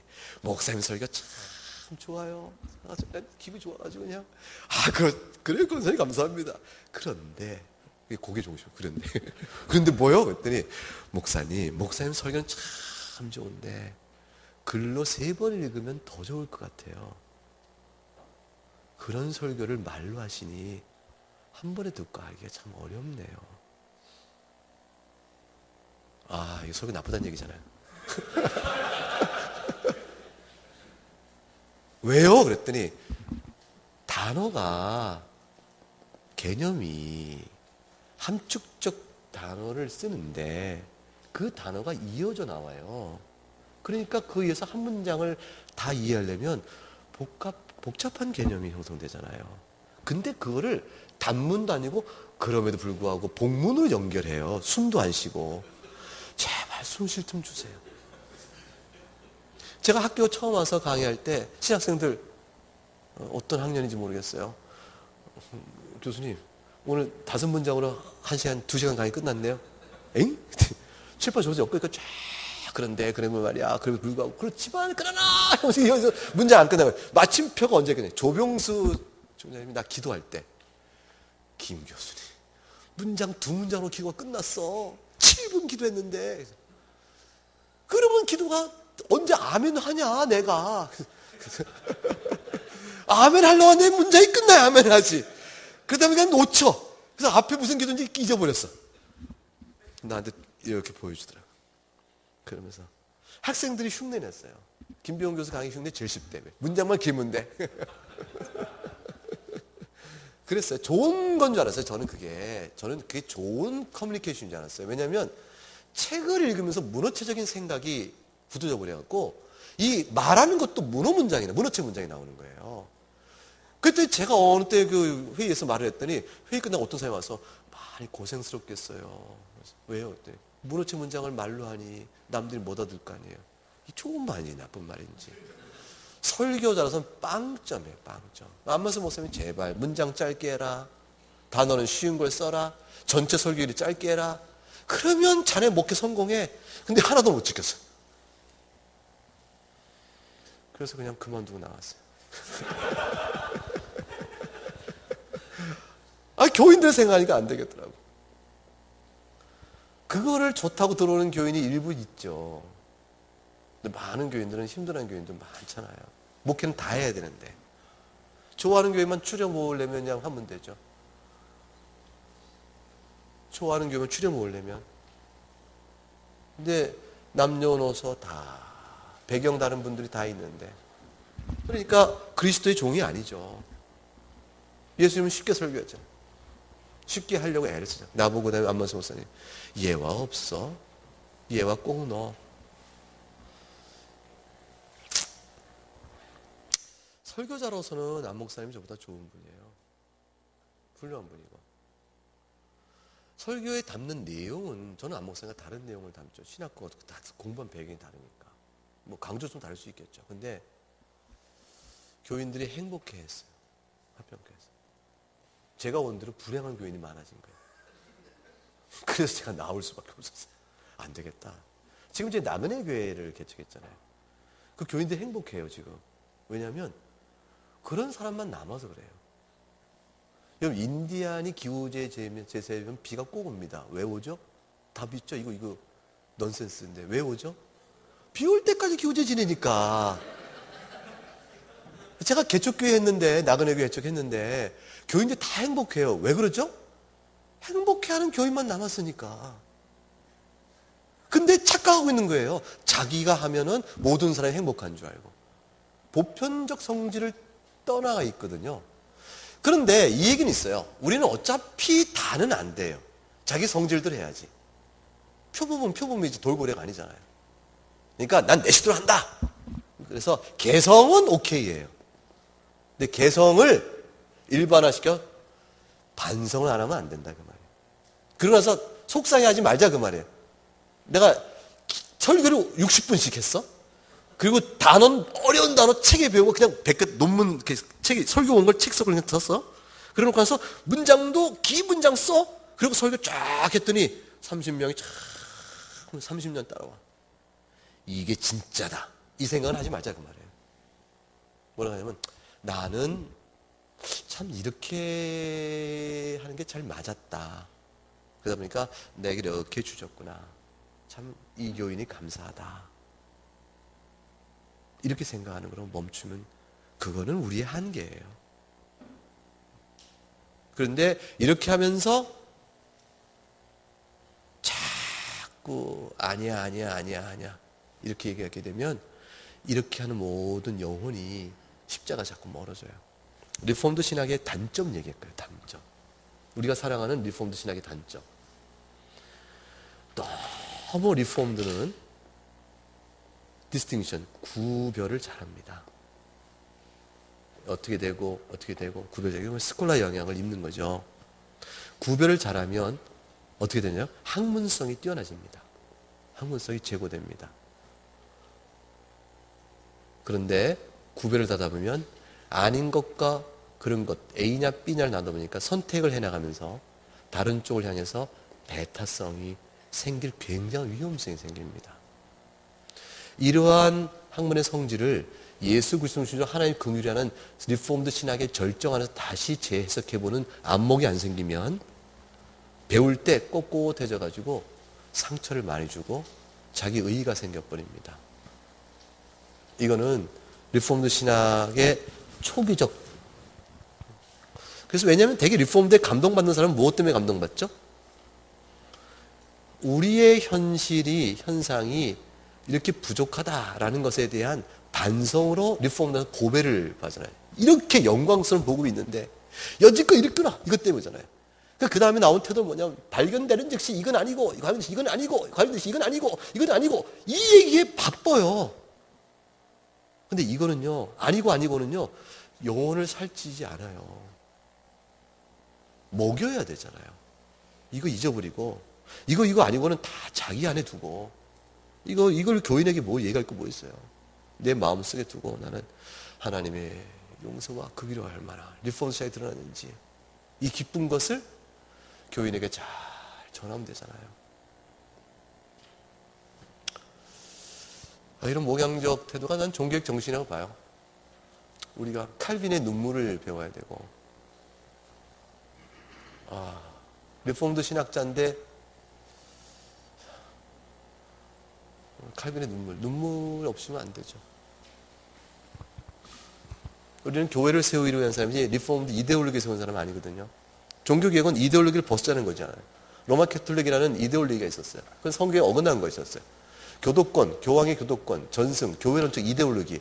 그건 하나의 이념이었지 성경적 가르침이 아니었어요. 그러니까 이데올로기를 벗어버린 거잖아요, 종교개혁은. 그리고 뭐예요? 성경으로 돌아가자는 거죠. 성경 돌아가자고 해서 찾은 복음의 영광과 그 기쁨과 감격과 행복감, 그건 전부 인간 자체에 대한 소망을 벗어버리는 것이었는데, 우리는 자꾸 우리가 소망을 두는 일로 넘어가면은 그게 우리 전통에 대한 자기의 모순이죠. 그래서 저는 오히려 이렇게 얘기합니다. 목사님 서재에서는요, 리폼드 신학을 하세요. 서재에서는 철저히 리폼드 하세요. 이제 교회 가서 교인들 목양하실 때는요, 목사님이 그렇게, 그러면 안 되지 싶었던 복음주의를 하세요. 응? 야, 이 김병우스, 이거, 네가 조직신학 교수면서 합신 교수, 이거 할 말이냐, 이거? 야, 너 이거 이러면 안 되지! 라고 어떤 분이 저한테 눈을 탁 쌍신 두고 저한테 째려볼지 모르겠어요. 저러니까 합신 제자들이 전부 복음주의 빠져가 이상한 짓 하지. 이 김병우스 빨리 그만둬야겠구만. 이럴지 모르겠어요. 제가 이런 말 왜 할까요? 십자가를 놓치지 마세요. 순복음은 교회가 성장하는데 리폼들은 왜 안 될까? 답은 하나예요. 순복음은 굉장히 문제가 많잖아요. 기복신앙도 있고. 그거 우리가 배울 수 있어요. 복음이 너무 떠났잖아요. 근데 이상하게 순복음은 어쨌건 예수 십자가의 보혈로. 리폼도 가니까 뭐뭐 하는 얘기하는데 십자가가 한마디도 안 해. 이상하게 사람들이 일로 가요. 이게 기복신앙 때문에 간다고 할 것 같죠? 십자가를 들으니까. 이것도 있잖아요. 이 얘기 누가 하느냐면 대구의 동일교회 조돈재 목사님 있죠. 난 조돈재 목사님이 여러분에게 어떻게 평가받는지 몰라요. 근데 제가 만난 조돈재 목사님, 제가 일주일 동안 그 교회에서 집회를 하느라고 기도원 가서 일주일 동안 집회하는 동안 조돈재 목사님 밥상 머리에 앉아서 일주일 동안 내내 대화를 했어요. 밥 먹을 때마다, 하루 3끼 밥 먹을 때마다. 목사님, 어때? 목회 어때? 자관 동일교회 현재 형님과 어떻게 관계없이. 근데 조돈재 목사님이 은사가 있으신 분이니까 기도원에 가서 기도를 많이 하시는데 저한테 그랬어요. 목사님 신학생활 잘 가르쳐 주세요. 왜요? 그랬더니 기도원 가셔서 기도원에 강사들이 쭉 여러 명 오는데 순복음, 장로교, 감리교 유명한 강사 다 없디다. 근데 내가 볼 땐 다른 건 모르겠어요. 기도원에 기도하러 온 모든 사람의 가슴을 울려주는 설교는 예수 십자가 하나밖에 없는데 장로교 목사들은 십자가를 얘기를 안 해. 오히려 순복음이 얘기합니다. 그 얘기를 내가 가만히 두고 생각해 봤어요. 교리의 선명성은 얘기하는데 교리의 핵심인 모든 기반의 십자가를 자꾸 죽이면 뭐 때문에 은혜 받고 나가겠어요? 뭐 때문에 소망 갖고 나가겠어요? 종교개혁의 모든 정신이 십자가의 회복이잖아요. 솔루스 크리스토스, 예수님밖에 없다. 교황, 마리아 다 아니다. 여기서 해방된 기쁨. 믿음은 구원을 받아. 연옥에서의 모든 해방된 기쁨. 면불부는 연옥에서의 형벌의 등. 아니, 왜 억압을 줘요, 억압을. 죄송해요, 목사님들, 죄송해요. 제가 왜 소리를 지르는지 모르겠네요. 신경질 나죠? 나 우리 그렇게 안 해. 경북대 그런 사람 없어. 김 교수에 와가지고 소리를 질러? 그래서 죄송해요. 저 혼자 하는 소리예요. 억압을 주지 마세요. 바울의 세 관점이라는 것이 등장하면서 잠깐 오늘날 보세요. 옛날부터 외국 굴절된 리폼드가 있었습니다. 지금 이 어떤 게 있었냐면 재미나요. 리폼 전통 안에 다 그게 나와요. 이 정반합의 문제이기도 하고 긴장관계인데 은혜에 치중하면 어쩐지 제가 물어봤어요. 신학생들한테 이번에 이제 수업 클래스 중에서 설교 BEP라고 설교 강설 및 이제 하는 이제 BEP 바이블 익스포지션 앤드 프리칭 그런 이제 THM 과정이 있습니다. 제가 물었어요. 믿음으로 구원받습니까? 1, 2 열매로 구원받는다. 3 믿음과 열매로 구원받는다. 4 답 없다. 몇 번이 답입니까? 몇 번이 답이죠? 1번으로 답하지를 못해요. 2번으로 답하고 싶은 사람이 마음이 생겨요. 2번만 하니까 행위구원은 빠질까봐 믿음과 열매 이렇게 3번을 답한 사람이 그나마 손든 사람의 다수였어요. 그래서 그래, 믿음과 열매를 구원받죠. 맞습니다. 근데 믿음과 열매를 구원받는다고 설교하면 회중들은 어떻게 그 말씀이 들어올까요? 되물었어요. 여러분, 믿음과 열매로 구원받는다고 말하고 있으면 설교자의 마음속에 형성되어 있는 믿음과 열매의 신학적 상관관계가 있어요. 열매 없는 믿음은 어떻게 해요? 구원에 이르지 못하잖아요. 모든 참된 믿음은 열매를 맺잖아요. 그러니까 믿음과 열매의 상관관계에 대한 신학적 이해를 설교자가 마음에 갖고 있어요. 그래서 설교자가 구원은 믿음으로 받는 게 아니라 열매를 있어야 하므로 믿음과 열매를 구원한다고 말해버리면 자기는 이 마음을 가지고, 왜냐하면 성도들이 너무 믿음으로 열매 구원받는다는 말 속에 생활이 어떻게 윤리적 문제도 있고 신학적 문제도 있고 너무 걱정이 되니까 이렇게 말하면 회중은 어떻게 이 말씀이 들리고 받아질까요? 열매로 구원받는다로 들려요. 그 말씀은 어떻게 해석될까요? 행함으로 구원받는다로 들어갑니다. 그래서 뭘 잃어버릴까요?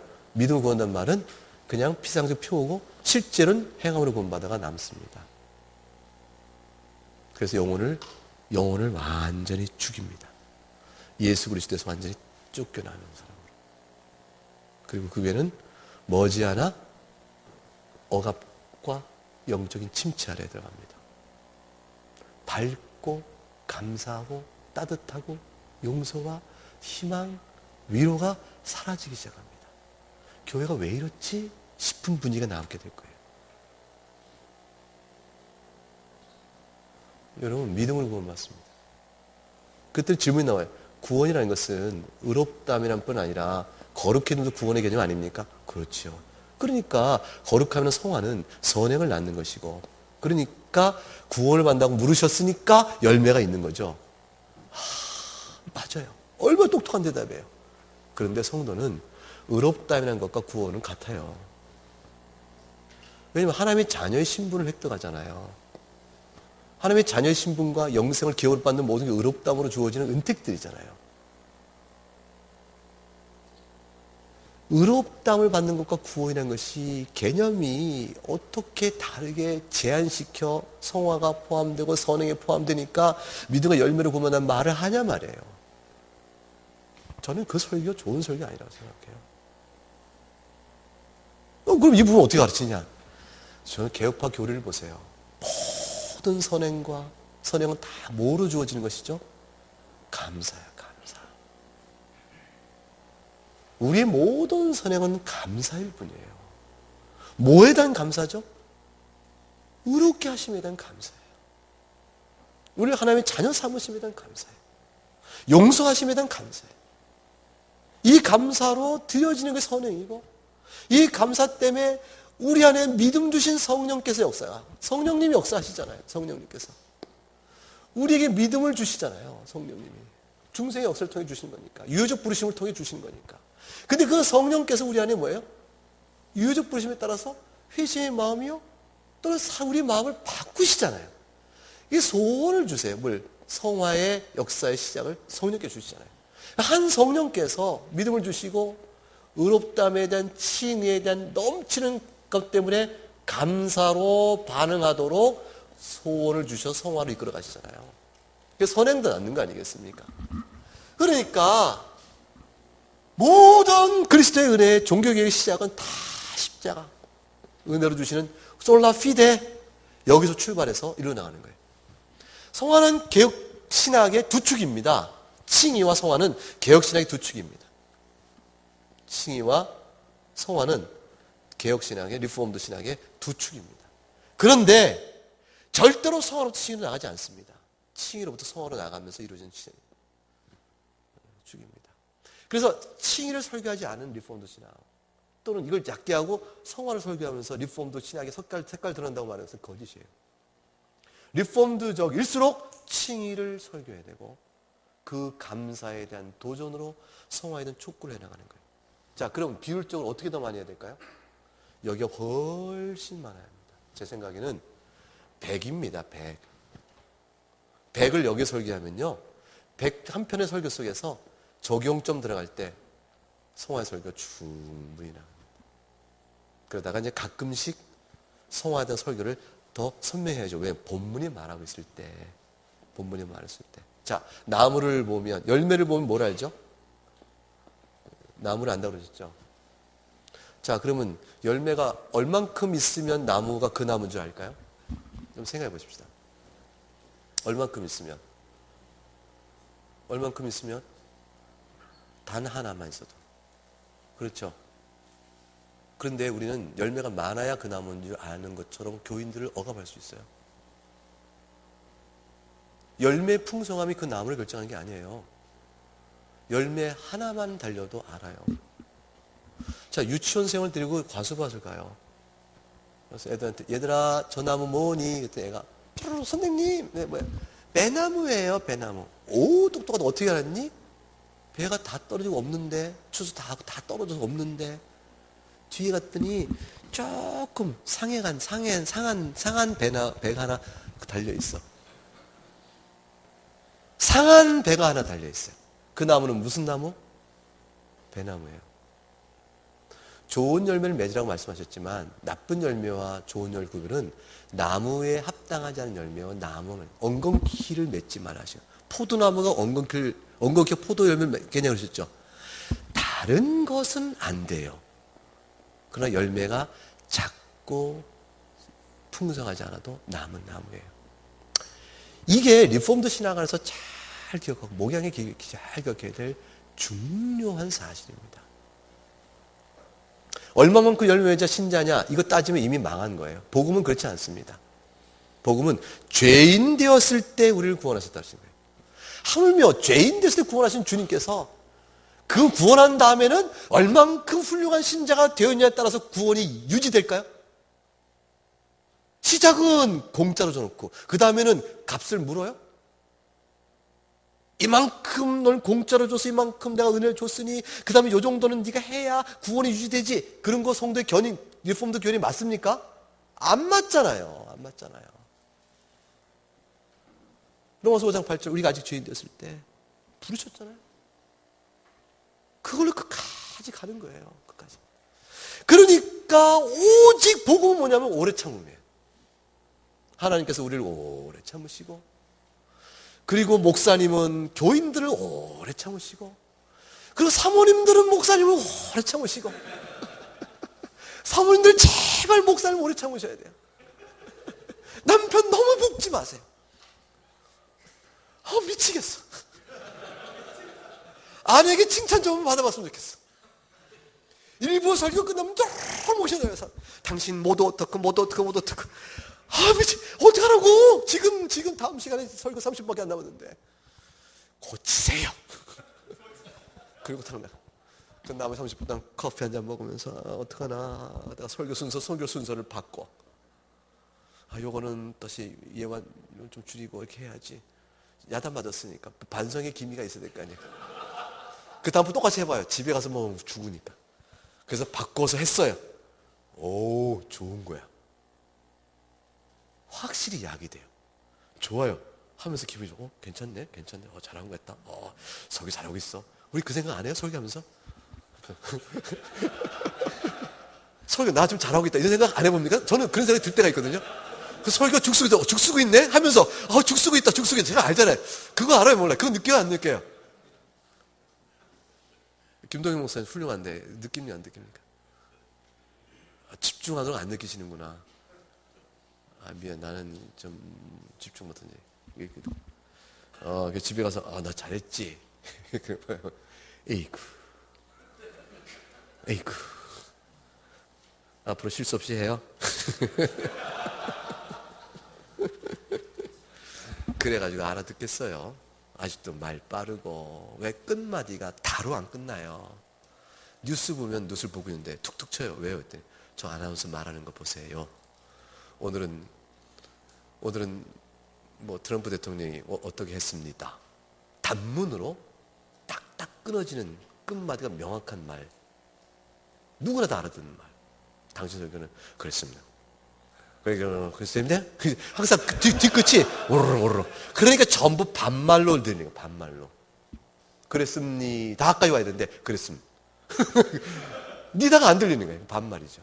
그랬어요. 그랬어요는 정말 위험해요. 그랬어만 들리거든요. 그랬어요. 요란 말은 답이다는 좀 그렇죠. 근데 어쩌다 할 때가 있지 않겠습니까? 근데 뒤에 안 들리니까 반말로 들리는 거예요. 당신은 설교를 반말로 하나요? 그런 것부터다. 근데 보세요. 오래 참음이 복음입니다. 여러분 보세요. E1과 A, B1과 여러분 제가 오늘 이거 원고 드린 거 있죠? 다 이 얘기예요 지금. 박윤선 박사님의 설교와 가르침이 믿음과 행함의 관계를 바르게 드러내지 못했다라고 총신의 지금 고인된 정운택 교수가 비판의 글을 여러 편을 썼어요. 제가 2012년 정암신학 강좌 때 박윤선 박사님이 개혁파 신앙에 떠났는가 그리고 정운택이 옳은가에 대한 분석해서 글을 쓴 게 지금 여러분이 갖고 있는 강의안입니다. 이 강의는 지금도 유효하고 지금도 참 중요합니다. 믿음과 행함에 대한 기본적 원리가 정운택 교수가 잘못 이해한 것이에요. 그분은 치명적인 오류를 갖고 박윤선 박사님을 비판했습니다. 박윤선 박사님은요, 정말 개혁신학 원리에 철저하셨고 한치 오차가 없어요. 믿으셔도 됩니다. 박윤선 목사님 다른 부분은 몰라도 제가 이 부분 살펴본 거예요. 한 개인의 우상화 애찬이 아니고요. 그분의 가르침 속에 부족한 것이 있어요. 다 가르친 게 아니고 이렇게 있죠. 좀 더 드러낼 것이 못된 게 있겠죠. 후학들이 볼 때는. 그런데 믿음과 행함에 관한 원리적 측면과 산상수훈의 해설과 요한복음 15장의 해설과 야고보서 2장의 해설과 나가는 모든 로마서 3장 4장의 해설과 이 해설들에 있어서는 리폼드 신학에 아주 충실하며 훌륭하십니다. 아, 선생님이 이렇게까지 공부를 하셨구나 라는 걸 느끼게끔 합니다. 선배들에게 이상하게 뒤에 후학들은 선배보다 자기가 뒤 시대에 있다는 것 때문에 뛰어난 줄 알아요. 근데 아니거든요. 아닙니다. 500년 전 거 우리가 못 배워서 털털 대고 있잖아요. 16세기, 17세기 걸 못 배워서 커덕대고 있잖아요. 얼마나 뛰어난 분들이에요. 자, A라는 것과 B1과 C1이 있습니다. 이거를 이제 성장이라고 합시다. 성장, 성숙.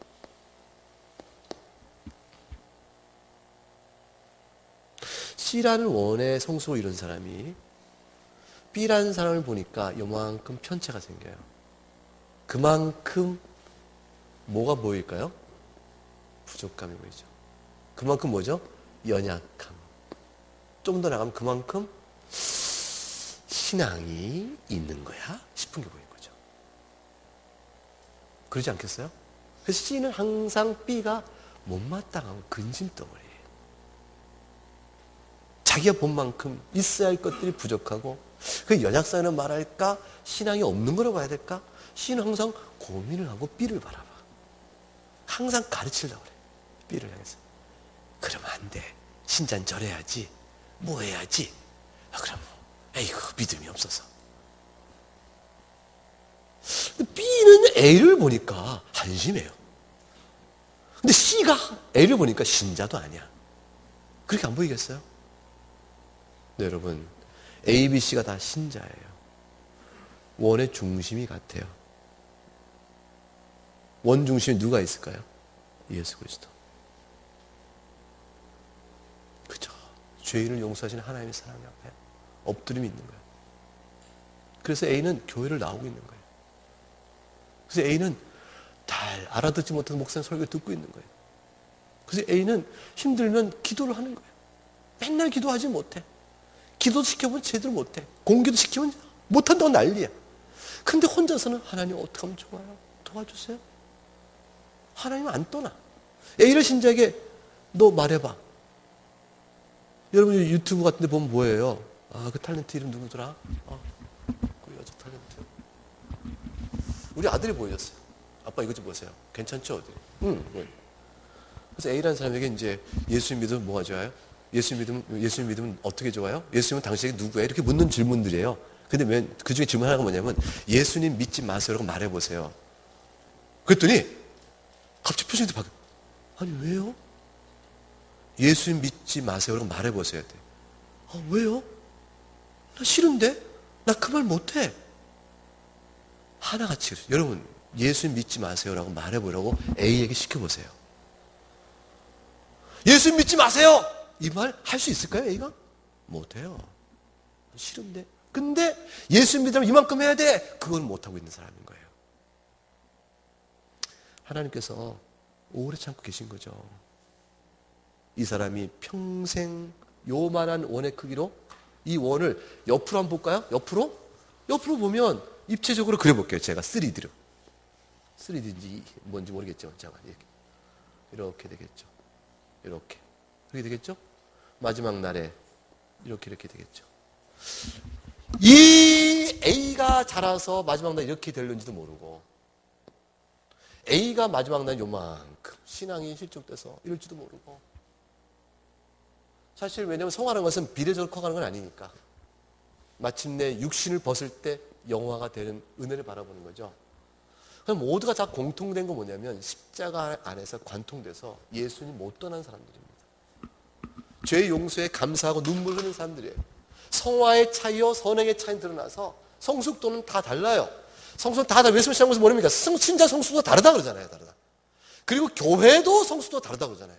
우리는 다 다르게 존재하는 거예요. 경북노회 목사님들 개개인의 성화의 수준이 다르고요. 여름 성기는 목회의 개개의 성격이 다르고요. 다 달라요. 다른 거 참고 지내는 거잖아요. 노예로 모여서. 그렇게 지내는 거예요. 그렇게. 예수 믿지 마세요. 절대 말 안 합니다. 그건 뭐냐면 성숙의 차이는 신자와 비신자를 나누는 게 아닙니다. 자, 이거를 열매로 볼까요? C는 이걸 열매라고 생각해요. 자기 열매는 이만하잖아요. 이 C가 볼 때는 A는 열매가 거의 안 보여요. 추수가 다 끝나고 과수원의 수확이 다 끝나고 겨울이 될 때쯤에 애를 데리고 다시 갔어요. 나무를 찾아봐라. 무슨 나무인지 알아봐라. 뭐 과일이 달렸어야 보죠. 근데 쭉쭉 갔더니 애가 알아맞죠. 저 끝에 뭐 하나 흔적이 하나 있어. 그럼 뭐예요? 그것도 그 나무예요. 병든 나무가 있어요. 잘 가꿔야죠. 그리고 돌봐야죠. 근데 나무 모양은 있었는데 사실은 죽은 나무가 있어요. 아니면 나무가 원래부터 아닌 게 껴 있어요. 그거는 가짜죠. 어차피 보이는 교회는 신앙 고백으로 들어오니까 교회 회원을 고백으로 들어온다는 얘기는 굉장히 중요해요. 말씀으로 들어온다는 얘기거든요. 근데 고백이 거짓되면 거짓 신자겠죠. 여러분 교회에 고백이 거짓된 자인지 연약한 건지 어떻게 차이를 둬요? 우리는 구별하기 어려워요. 그래서 교인을 거짓된 신앙으로 들어온 자인지 아니면 연약한 자를 가려내려고 목회하시면요 안 돼요. 물증이 없는 한 신자로 받으세요. 물증이 뭐예요? 나 예수님 싫어요 라고 말하지 않는 한, 나 하나님 안 믿어요 라고 말하지 않는 한 신자로 받으셔야 돼요. 어차피 교회 회원은 보이는 교회는 고백으로 들어오는 것뿐이에요. 고백은 뭐예요? 물어보세요. 예수님 믿으십니까? 예. 말로만 그러지 마시고 말로만 그러지 마시고 정말이죠? 이렇게 물어보세요. 정말. 그럼 예 그럴 거 아니에요. 그 진심이죠? 그러면 아이 목사님 진심이에요. 그러면 아 최고야. 예, 그렇게 칭찬해 주시라고. 고백은 말이지 말로 고백하지 그럼. 근데 권징은 뭐예요? 말로 고백한 것과 반대되는 물증을 보이면 권징이죠. 그렇게 하면 안 되는데요. 어째서 그러셨어요? 그랬더니 냅둬요! 그러면 어떻게 돼요? 그러면 어떻게 돼? 교회 밖으로 내보낼 수밖에 없지. 잘못했어요. 어떻게 하면 좋아요?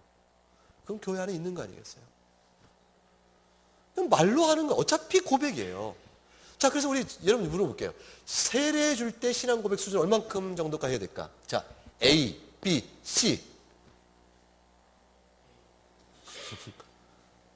얼만큼 해야 될까요? 리폼드 목회학. 세례 교회 회원으로 들어오는 가입의 문턱을 너무 높이지 마라. 들어올 자가 없느니라.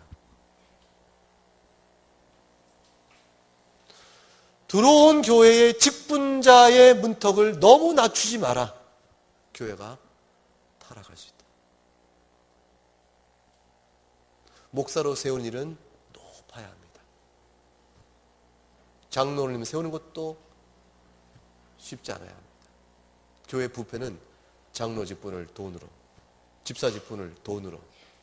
그래서 교회가 부패한 거죠. 종교의 이유가 된 겁니다. 목사를 돈으로. 장로 종교의 이유가 된 겁니다. 직분자는 엄히 세워라. 그러나 교회들은 회원들은 문턱을 높이지 마라. 높여서야 누가 교회 회원이 되겠냐. 여기에 교회 종교개혁에 중요한 원리와 이유가 있습니다. 오래 참음과 십자가와 직분의 원리 따라 그렇게 목양해 가시면 좋을 것 같아요. 저는 한 사람의 존재신학자로 제가 하고 있는 개혁신학은 개혁교회의 목회를 지금 말씀드린 이 영적 정서로 이끌어간다고 생각합니다. 교회의 거룩은 우리의 거룩성으로 담보되는 게 아니고 예수 그리스도의 거룩으로 주어지는 거예요. 우리의 거룩이 아니고 그리스도 거룩 때문에 거룩하다 이렇게 받는 겁니다. 우리는 늘 죄송한 것뿐이에요. 그래서 만일 옆에 있는 불교 신자가 예수 믿는 것들 하면서 니들이나 똑바로 해라. 니들 똑바로 그러면 우리 뭐라고 답을 해야 될까요? 그러다가 지옥에 나가라. 그럼 될까요? 맞습니다. 어쩜 이렇게 올바른 얘기를 하시는지요. 불교인들은 참 맞는 얘기 하시네요. 맞아요. 니들이나 똑바로 하는 말씀 앞에 저희가 그냥 인정 안 할 수가 없네요. 교인들이라는 게 다 죄인이죠. 맞아요. 전도라는 것이 니들이나 똑바로 하면 니들이나 똑바로 할 때 예, 죄송합니다. 이 얘기를 인정 들어가야 복음이 전해지죠. 그래서 저 시원치 않죠? 그래서 그래, 너나 똑바로 해라. 그래서 저 예수님 믿어요. 이게 답이에요. 이게 답이에요. 니들이 뭐 나보다 더 잘한 게 있냐? 교회가 한 게 얼마나 많은 줄 알아?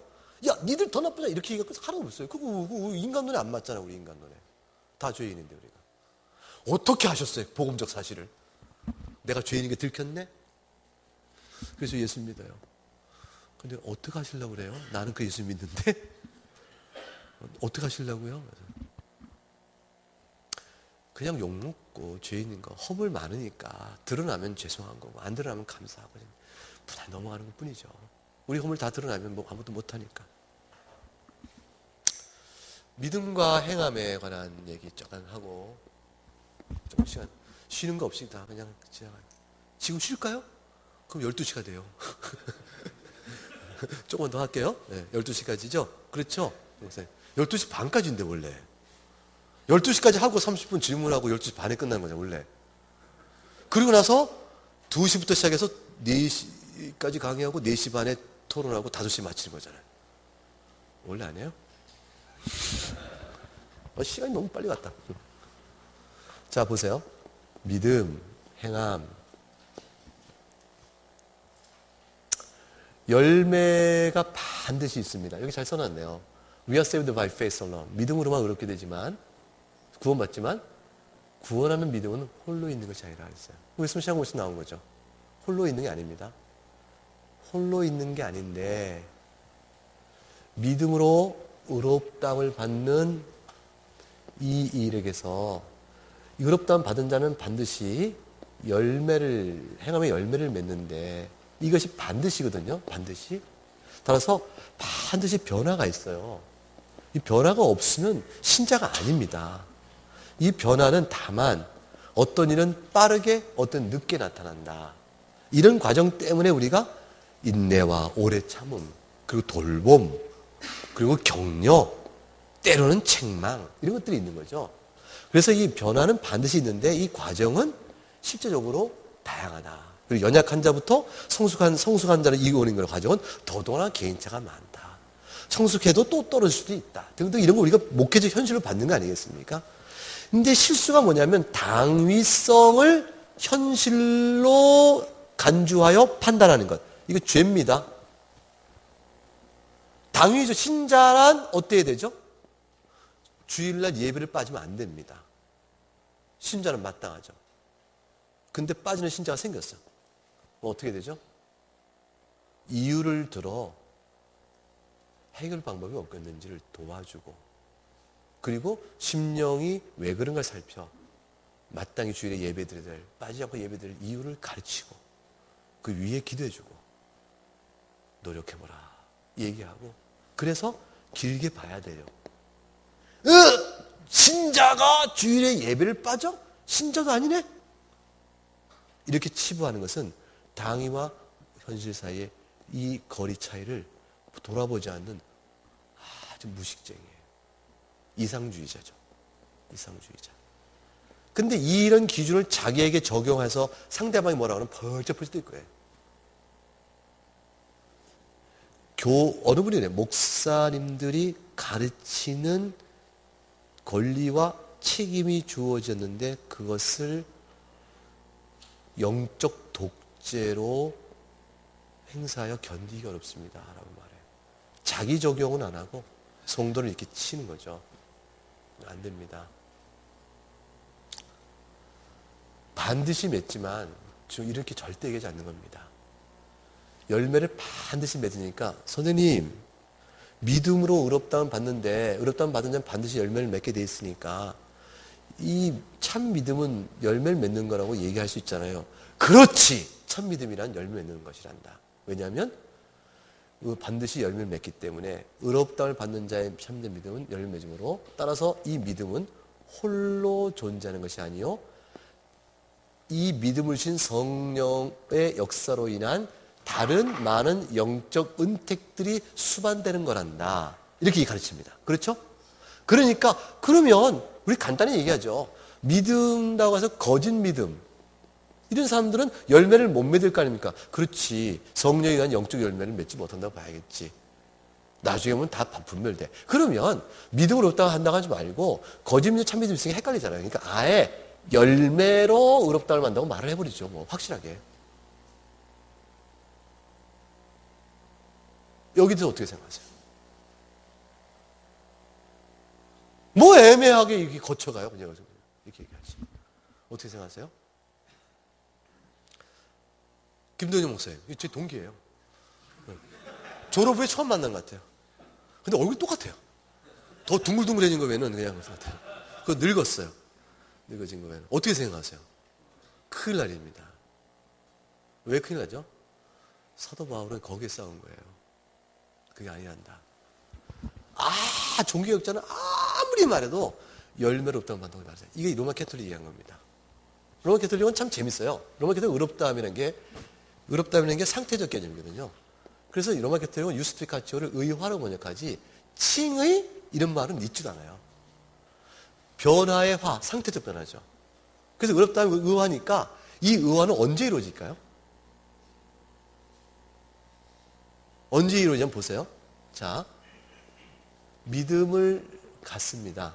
이 믿음이라는 것은 뭘 믿는지 모르고 믿는 거예요. 어쨌건.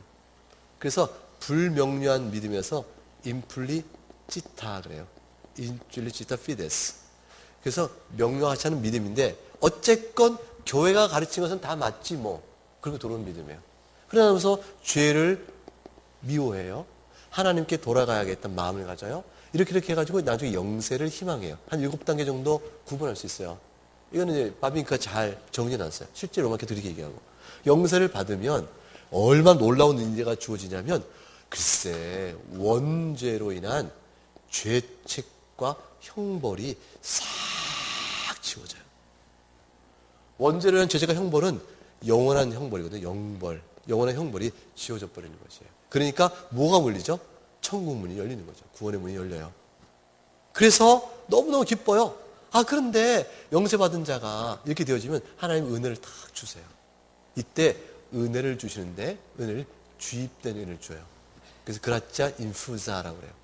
그라짜 인푸자를 주세요. 이 주입된 은혜가 주어지면 이 주입된 은혜를 받아가지고 영세받은 자가 자기의 자유의지가 있잖아요. 자유의지로 합하여 공로를 세울 수가 있어요. 순종을 하니까. 이 자유의지 속에 내 마음에 주신 새로운 성정이야. 기질이야. 내 마음속에 주님이 주신 기질이 생겨서 자유의지에 순종하면 공로가 생겨요. 이 공로는 놀라운 공로예요. 하나님 주신 은혜에 따라 세운 공로이기 때문에 나중에 이 땅에 생기면서 있어서 갚아야 될 자범죄 문제를 해결할 수 있는 가치가 있는 공로예요. 자범죄. 자범죄 뭐냐면 이렇게 원전이 해결됐지만 캐톨은 참 이상한 얘기예요. 자범 스스로 죄를 범한 게 있잖아요. 자범죄에도 죄에 대한 책임이 있을 것이고 역시 죄의 책임에 따른 형벌이 주어질 거 아니겠습니까? 그러면 레아투스 쿨피, 레아투스 푸이나이 그러는데 이 죄책과 형벌이 있는데 예수 그리스도께서 해주신 일이 이거는 다 지워졌어. 그런데 예수께서 죄책은 지워졌는데 자범죄 형벌은 내 몫은 남겨놨다. 그들은 그렇게 이해해요. 이 자범죄 형벌을 해소하는 데가 뭐냐면 연옥이에요. 그래서 깨끗이 하고 가야 된다. 자기 죄값은 치르고 가야지. 연옥이에요. 이 연옥은 지옥의 맨 가장자리에 있으면서 천국과 맞물린 곳이에요. 이것만 탁 넘어가면 돼. 근데 천국은 아니에요. 왜냐하면 천국은 형벌의 장소가 아니니까. 연옥은 고통의 장소거든요. 연옥은 고통. 형벌을 받으기 얼마나 힘들어요. 죄값을 치러야 되니까. 이 형벌을 받는데 누가 가냐면 영세받은 자리 가는 거예요. 영벌, 원죄로 인한 영벌이 해소돼야 여기로 들어갈 자격이 없고 들어가서 할 일은 뭐냐면 자범죄의 형벌을 받아야 되는 거예요. 예수님이 죄책은 지원지 형벌을 안 갚아줬어. 내가 갚을 거예요. 이 갚을 수 있는 여러 개 형벌을 좀 줄이고 싶잖아요. 줄이려니까 공로가 필요한데 공로를 채울 수 있는 게 뭐냐면 영세받고 얻은 은혜에 주입된 데라 순종하면 공로가 알아서 이걸 지울 수가 있어요. 요 주입된 은혜로 공로를 세워갈 때 일정한 수준에 이르면 사랑의 열매를 맺는 믿음을 형성했다 해서 비로소 참된 믿음이 생겨요. 그 참된 믿음이 뭐냐면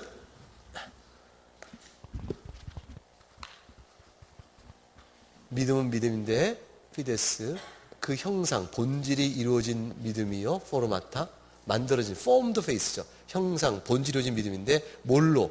카리타테 그래요. 사랑이라는 열매로 형성이 됐다. 그래서 사랑과 사실은 믿음이 동질화됩니다.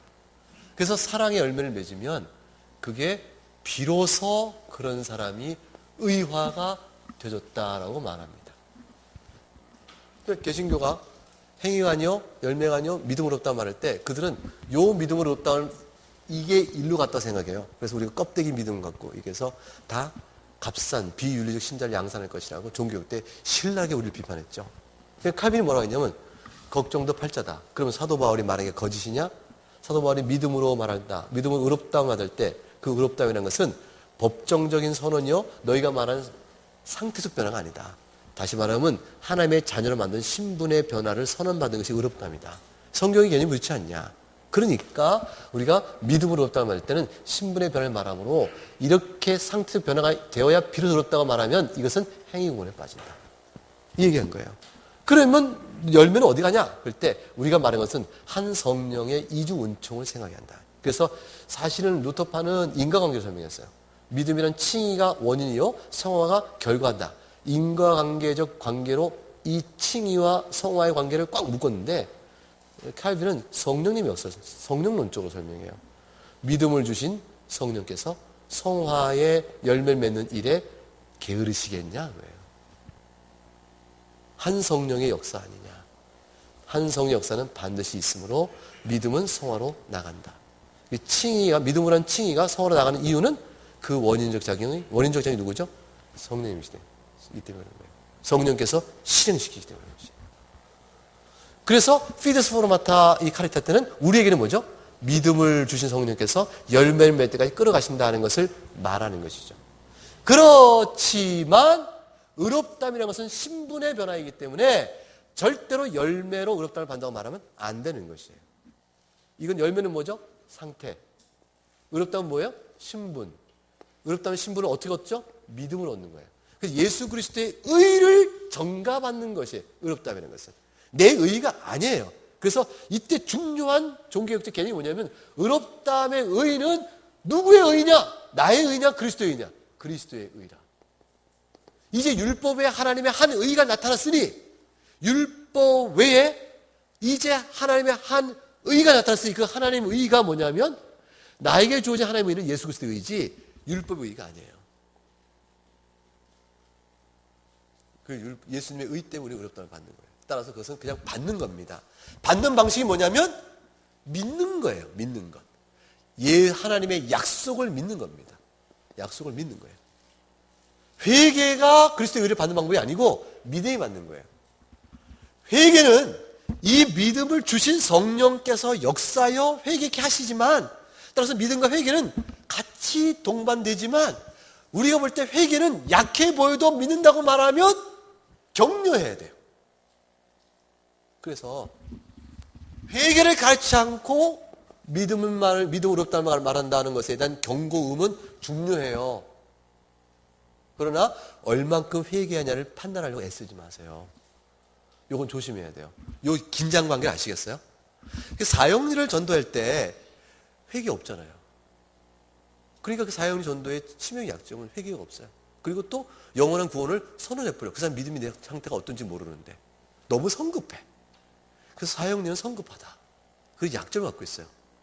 그런데 전도를 그렇게 하지. 그럼 어떻게? 거꾸로 생각해 보세요. 전도를 복음 전한다며 예수님 믿으시겠습니까? 회개하지 않으면 소용없는 겁니다. 열매 없으면 소용없는 거예요. 당신 믿는 거 다 헛것이 돼요. 진짜 믿으면 열매가 있고 회개해야 되거든요. 그러니까 이제 내가 여기 왔는데 회개하고 열매를 맺으시면 예수님의 구원 받습니다. 이렇게 말하고 있는 결론 딱 지면은 이 사람이 뭘 말한 건가? 알아들어요? 못 알아들어요? 못 듣죠? 전도는 예수님 믿으면 살아요. 그걸로 끝나지. 그럼 나 같은 사람도 예수님을 살까? 나 죄 많은데 괜찮아요. 용서하신단 말이에요. 이게 전도지. 죄가 그렇게 많았어. 다 회개. 그 회개 다 한다면 와. 그래. 이렇게 얘기하는 건요. 사실은 복음을 배워가면 회개하거든요. 여러분 처음에 회개 처음부터 회개 깔끔하게 한 사람 손 들어보세요. 지금도 회개를 깔끔하게 하신 목사님 손 들어보세요. 김동영 목사님 회개 깔끔하게 하셨습니까? 물어보잖아요. 깔끔하게 회개하셨어요? 이거 안 깔끔하잖아요. 이거 저렇게 훌륭한 목사님들 안 깔끔하잖아요. 이상용 목사님 교육부 속인데 깔끔해요? 찝찝하죠. 우리는 회개도 깔끔하지 않은 거 알아요. 그리고 회개해야 되는데 하고 미뤄둔 것도 있는 것도 알아요. 주님 용서하시겠지. 다 회개치 않아도 용서하세요. 회개는 낱낱이 생각나는 걸 다 알아. 신앙고백의 가르침이에요. 그러나 그것도 이상적 규범이에요. 그때까지 시간이 필요한 것도 있어요. 언제쯤 가면 낱낱이 할까요? 은혜를 받을 때가 있고요. 주님 날 뵐 때가 가깝다는 때도 있고요. 어떤 영적 도전이 심하게 올 때가 있고요. 그때 거의 울면서 어제껏 신자로 목사 살아왔는데 그때서 거의 울면서 평생 감추었던 죄도 돌아올 수 있고 그 해낼 때 와요. 회개는 모든 걸 낱낱이 하는 걸 알아요. 우리는. 그러나 모든 참신자가 바로 지금 항상 낱낱이 못할 때가 있다는 것도 우리는 알아요. 그러나 그 말씀 앞에 오늘도 쓰는 것이죠. 그래서 매일 주일마다 예배 드려야 되는 것이죠. 매일 아침마다 성경 봐야 되는 것이고 매일 아침마다 한번 기도해야 되는 것이죠. 날마다 주의 인애와 성실하심이 새로운 것이죠. 그래서 칭의는 영단번에 이루어지지만 경험적으로는 실전적으로는 반복적으로 받아요. 객관적으로 한 번에 이루어진 칭의가 실전적으로는 반복적으로 주님의 자녀구나. 스펄전도 그랬잖아요. 십자가 보고 감사합니다. 오늘 새롭게 주의 자녀 되면 또 확인하고 하루살이 인생이니까 그렇게 사는 것이죠. 그래서 그리스도 의 때문에 의롭게 되는 겁니다. 우리 교회 의나 자기 거룩을 자랑할 수가 없는 거죠. 그래서 종말론적인 심판에서 마태복음 25장에 가게 되면 이게 오늘 논문에 다 나온 겁니다. 양과 염소를 나눕니다. 자, 무슨 기준으로 나눕니까? 1. 믿음으로 나눈다. 2. 행함으로 나눈다. 뭘로 나눕니까? 마태복음 25장 안 읽으셨어요? 주님이 너는 내 우편에 뭐를 말씀하시면서 내가 줄일 때, 내가 목마를 때, 내가 옥에 갇혔을 때, 헐벗을 때, 다 뭐를 얘기하시죠? 행함으로 얘기하시죠. 네가 나를 믿을 때, 고백할 때, 손 들고 찬송할 때, 이런 얘기 안 하시죠? 행함을 얘기하셨어요. 행함으로 심판받는 거 아닌가요? 야고보 사도가 행하면 없는 믿음은 죽은 믿음이라고 그랬죠. 그러면서 야고보 사도가 뭐라 했냐면 2장에서 창세기 22장 이삭을 제물로 바친 얘기를 하네요. 아브라함 이삭을 제물로 바친 사건을 행함에 대한 기준으로 얘기하셨네요. 어떻게 큰일 났네. 나는 이삭을 제물로 바치지 못하는데. 행함의 기준을 걷겨놓고 그걸 행함을 얘기했어요. 행함을 구원받는 거 아닌가요? 마태복음 19장에 하니까 선한 관원 청년이 와서 영생을 무엇을 하여 얻으리까 묻네요. 주님께서 네 가진 거 다 팔아 날 쫓으라 그러셨어요. 행함이네. 영생 얻는 질문 앞에 답은 뭐죠? 행함이네. 바리새인의 의보다 너희가 더 낫지 아니하면 천국에 들어가지 못한다 했으니까 행함이네. 바리새의 의는 외식, 행함이 없는 것. 그러면 이거 행함 아닌가? 사마리아 누가복음 10장 사마리안 비유를 보니까 영생 얻는 길 속에서 선한 사마리안 비유를 드셨네요. 너도 가서 이와 같이 행하라 하셨거든. 누가복음 10장 행하라. 행함 아닌가요? 이 모든 것들을 보니까 예수님은 행함의 원리를 가르쳤는데 구원이 바울은 의롭다움을 가르쳤네. 바울이 예수님을 뒤집었구만. 여러분이 믿는 복음이 바울 복음이지 예수 복음이야? 아니야, 틀렸어. 제2종교교육이 필요해. 이렇게 주장하는 이들이 생기고 항상 있어요. 지금도 있습니다. 그래서 말하기를 이렇게 말하니까 좀 심각해 보이잖아요. 이게 펠라규스가 아니야? 펠라규스는 교회의 이단이거든요. 로마 캐토도 펠라규스 이단이고 그리스 종교에도 펠라규스 이단 주입니까? 펠라규스는 기독교회의 이단이에요. 그 세마이 펠라규스가 있는 것인데 펠라규스는 은혜 받은 대로 행해야 된다는 것이거든요. 세마이 펠라규스는 은혜를 부정하는 게 아니고 은혜를 받았은즉 행해야 된다. 그게 세마이 펠라규스인데 그런 거 아닌가요? 저도 어떻게 해석해야 될까요? 여러분 이 설교를 어떻게 하세요? 여러분 어떻게 교인들 가르치세요? 로마서 할 때는 은혜로 구원받다고 막 열심히 설교하는 목사님이 이쪽 오면 행함이 없으면 안 된다고 난리쳐서 우리 목사님의 구원론은 왔다 갔다 냉탕 온탕 왔다 갔다 한다. 얘 어떻게 구원받니? 몰라 교회만 빠지면 다녀. 이래야 될까요? 그 장례 칠 때는 또 그냥 행함이 아니야. 다 예수 믿고 교회 나왔으니 다 구원받다고 얘기하는 거 보니까 그런 것 같기도 하고. 어떻게 될까요? 이게 다 증거예요, 증거. 예수 그리스도의 의에 따라 하나님의 자녀가 되는 수단이나 방편을 말하고 있는 게 아니에요. 하나님의 자녀가 되는 신분적 놀라운 은혜를 받는 수단과 방편을 말하는 게 아닙니다. 이거는 증거예요. 자, 주님께서 참으로 그리스도의 의를 입어 하나님의 자녀된 자는 하나님 자녀다운 신분을 자녀다운 상태로 살아가기 원하시겠죠. 그래서 성령님께서 우리를 그냥 두지 않으시겠죠. 그러시겠죠. 교인들이 잘 이해하는 비유 하나 드릴게요.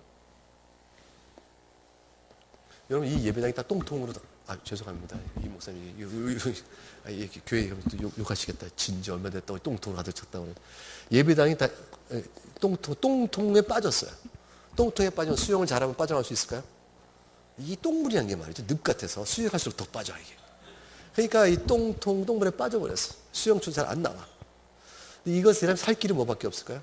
제가 이제 교회에서 1학년 6학년 때 설교하면서 똥통에 빠졌다. 헤엄쳐 소용없다. 살 길은 꺼내줘야 돼요. 맞다. 이 꺼내주는 것. 죽은 자를 살리시는 것. 그건 오직 우리 힘은 안 된단다. 예수님께서 밖에서 꺼내주지 않는다. 지금 예수님 십자가 우리 용서했다는 것은 그런 것과 비슷해. 똥통에 있으면 죽고 똥통 바깥에 나오면 살아. 그래서 똥통 밖으로 나온 한 사람이 있단다. 그러면 목사님 똥통에서 나왔어. 예수님이 목사님한테 뭐라고 말할까? 애들이 알아맞혀요. 뭐라고 말할까? 세 글자. 씻으라 그래. 씻으라. 당연히 씻으라고 하지 않겠니? 예수님이 날 건져준 다음에 이제 깨끗이 살길 원하시니까 씻으라 하지 않겠니? 그러면 내 물어볼게. 한 달 뒤에 예수님이 다시 나를 찾아오셨단다? 그럼 뭘 볼까? 나를 찾아오신 까닭이 뭘까? 씻었나 보려고요. 그래. 근데 목사님이 씻었을까? 안 씻었을까? 키키키키키 되면서 안 씻을 것 같아요. 씻었어요. 애들 막 답이 왔다 갔다 해요. 목사님이 안 씻었어. 그럼 예수님 뭐라고 하실까? 똥이 그렇게 좋더냐? 그러십니다. 똥이 그렇게 좋더냐? 저에게는 똥통에 나와서 살았다 싶어 호흡이 되니까 막 살았다 싶긴 한데 똥 냄새가 싫지가 않은 거예요. 너무 젖어서. 괜찮은 거예요. 똥이 그렇게 좋더냐? 그 다음에 예수님 뭐라 하실까요? 씻으라. 그러신단다. 다음에 또 1년 뒤에 왔는데 목사님이 예수님이 씻었냐? 하고 물어보신다면 목사님이 씻긴 씻었어. 애들이 그래요? 어디 씻는지 아냐? 여기만 씻었다. 여기만. 밥은 먹어봤는데 여기 씻고 나니까 좀 똥이 안 들어가 좀 맛이 다르더라. 그래서 똥 안 섞인 음식 맛이 좋거든. 그래서 요거만 씻었다. 예수님 뭐라 하실까 했더니 야단쳐요. 그거밖에 안 씻었냐고 막 야단쳐요. 아니다. 예수님은 그렇게 안 하신단다. 씻으니까 어떠니? 그러신단다. 냄새 안 나고 음식에 똥이 안 섞여 좋아요. 그랬더니 그렇지. 더 씻어봐. 더 좋아. 예수님은 우리를 씻기세요. 어떤 이는 한 번에 목욕을 다 하기도 하고 어떤 이는 입 씻고 귀 씻고 몸 씻는데 평생 못 씻고 죽기도 해요. 근데 웨스턴 신앙에서 보니까 평생 못 씻는다고 돼 있어요. 그게 성화라 그랬어요. 아무도 성화를 온전히 유지 못한다 그랬어요.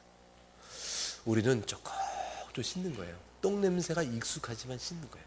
그런데 씻는 깨끗한 몸을 좋아하는 마음이 우리 마음속에 절대 지워지지 않게 우리 속에 확 들어와 있어요. 그래서 속는 거예요. 우리가 속아. 똥을 좋아하는 마음이 본래 나고 씻는 게 낯선 것처럼 자꾸 속아요. 그런데 정말로 중생한 사람은 씻는 거를 정말 좋아해요. 근데 안 씻는 것에 그냥 이렇게 그게 익숙해 있어서 하는 건데 익숙한 것을 그대로 하면서도 마음에 이건 싫은데 이건 꼭 그건 아닌데 라는 마음을 거두지 않은 채예요. 신자는 죄를 짓는데요. 죄를 즐겨 짓지 못합니다. 신자는 괴로움을 갖고 죄를 져요. 불안감으로 죄를 져요. 아닌데 하면 죄를 져요. 이거는 옛사람의 성품의 관성이에요.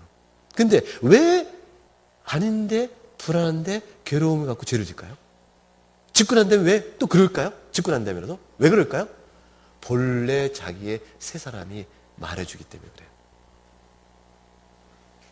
그래서 새 사람이 없으면 죄 짓고 나서 좋아서 죄 짓고 죄 지은 다음에도 뭐 어때? 이렇게 되는 거예요. 율법의 정죄 아래 신경질 나요. 근데 신자는 그렇지 않아요. 요 마음의 변화 속에 새 사람의 마음의 역사가 있어요. 하나님 잘못했어요. 죄 짓기니까 너무 괴로워요. 하나님 도와주세요. 다음엔 이겨볼게요. 그래서 한번 이기면 너무 행복감을 느껴요. 신자는 그래서 말씀에 순종하면 뭐가 되죠? 행복감을 느껴요. 영적 평안과 위로와 행복감이 막 밀려와. 쬐끄만 말해요. 요거 씻어놓고도 막 행복감이 온단 말이에요. 주님이 행복하지? 좋지? 그러시는 거예요. 그리고 오래 참으면서 다시 또 가르쳐가요. 그게 성화예요. 그러니까 씻는 열매가 반드시 있어요. 그래서 열매 보시는 거예요. 주님이 너 재산 팔아 나 줬냐 안 그러시잖아요. 물 한 것 갖다 준 거, 소자에게 물 한 것 준 거 내 이름을 주면 내가 알겠다 하시잖아요. 그러니까 뭐예요? 우리는 잊어버릴 만한 걸 주님은 기억하시겠다는 거예요. 작은 일도. 주님은 그렇게 우리의 증거를 보이세요. 이게 신명기에 갔더니 마음과 목숨을 다하여 주님을 사랑하라 하신 말씀 속에 고아와 과부를 대접하고 라는 말씀이 나오잖아요. 작은 적용들에. 신자됨의 참된 믿음을 보여주는 것뿐이에요. 그래서 주님이 그걸로 막 우리가 탁 쓰면 주님의 보좌 앞에 쓸 때 염소에 속한 자들 앞에서 염소에 속한 자들이 뭐라고 해서 우리 보고 주님 쟤는요 더 나쁘네요. 제가 얼마나 나쁘는지 알아요? 쟤는요 그럴 거예요. 저를 고소할 거 아니겠어요? 예수 그리스도 안에 있는 자에게는 이 고소가 다 없어집니다. 예수 그리스도 안에 있는 자에게는 고소한 사람이 피고인으로 바뀌고 예수 그리스도 안에는 당한 고소가 나한테 완전히 없어지며 고소당하는 우리가 용서받은 자로 딱 의인으로 서게 되어 있습니다. 그 그리스도의 놀라운 능력입니다. 은혜입니다. 그래서 우리는 여기 딱 쓸 때 주님이 너 김병훈 쟤가 네가 볼 때 그렇게 형편없는 애라고? 아니야. 내가 볼 때 이런 애다. 하고 내가 줄였을 때 밥을 준 애잖아. 작은 예수님 때 행한 작은 행위치 하나 들었어. 김 목사는 힘들 때도 목회하다 힘들 때도 새벽에 울며 기도하며 견뎠어. 그거 하나 그냥. 사모가 힘들었는데 사모의 아픔. 사모님 참 외롭잖아요. 진짜 사모 못하겠다. 나는 목사는 해도 사모 못하겠더라고. 그래서 목사 사모할래? 그럼 난 안 한다고 그러고. 목사 하려면 하려고 그럴 것 같아요. 그래서 태국의 코끼리한테 너 한국 나서 개척하려면 코끼리 기대 죽는다고 그랬죠. 그거 알죠? 그거? 그런 데잖아요. 그런 재미는 있잖아요. 코끼리 귀에다가 너 나같이 한국 가서 교회 개척할래? 그럼 코끼리 그냥 죽는데요. 기절해서. 그거 못하겠다고.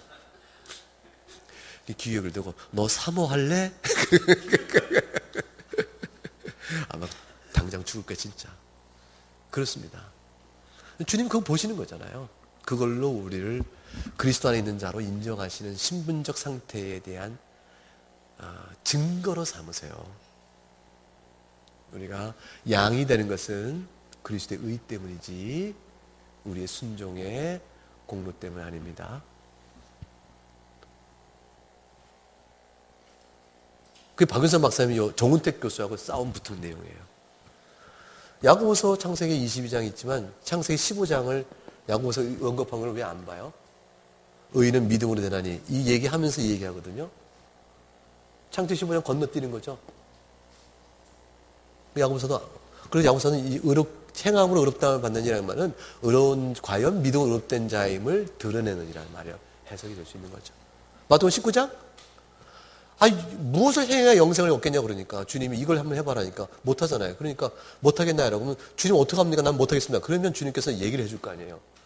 근데 어려서부터 다 지켰다 하니까 그래? 너 율법 다 지킨 게 아닌데 다 팔아서 나를 쫓으라. 그 말은 뭐예요? 너 율법 앞에 의인이 아니야.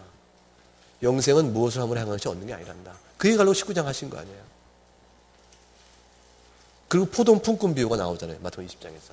먼저는 나중에도 나중에 먼저다. 바리새의 의요? 바리새의 의는 종교적 외식과 허식이었잖아요. 참된 믿음이 아니었다는 사실 얘기하는 것이. 이게 바리새의 의인 요만큼이니까 난 더 높이 해라? 이 양의 개념 아니잖아요. 누가복음 10장도 마찬가지. 누가 10장의 비유, 사마리안 비유도 영생을 어떻게 얻냐고 묻는 질문 소원이게 되니까 사마리안처럼 행하라는 말의 의미는 사실은 사마리안처럼 행하는 말씀 속에 그것은 죄인, 강도 맞은 자가 누구냐는 질문 속에 우리가 강도 맞은 자인 줄을 알았을 때 나에게 도와준 사마리아인, 왼수 같은 일, 멀리 했던 이가 내게 의인이 되죠. 예수님이죠. 예수님 원수 좀 시켰으면 예수님이 나에게 의인이 되잖아요. 그 주께서 내게 행하신 은혜를 깨달아 우리도 또한 행할 것을 얘기하시는 것이에요. 그러니까 사실은 강도 맞은 자가 구원받은 것을 먼저 얘기하시는 것이죠. 그래서 이것들은 전부 다 선행을 베풀어야 될 교훈을 주고 있지만 이것들이 선행을 베풀 교훈을 주고 있지 않다는 것이 아니에요. 선행을 베풀 이유를 다 주고 있지만 그러나 그리스도의 의를 덧입는 수단과 방편의 행함이 있다고 말하는 것이 아닙니다. 또 행함이라는 상태가 바뀌어야 하나님의 자녀가 되는 것도 말하는 것도 아닙니다. 이것이 나오시네 이제. 알겠어요. 끝낼게요. 이것이 박윤선 박사, 정운택 교수님의 이 글 속에 담긴 전체 내용의 요약입니다. 읽으실 거죠? 안 읽을 거죠? 정말 읽으실 거예요? 그걸 믿어요 제가? 주님께서 그날에 이것을 읽었으며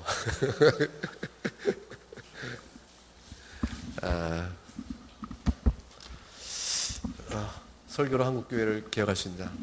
저는 설교로만 개혁할 수 있다고 생각합니다.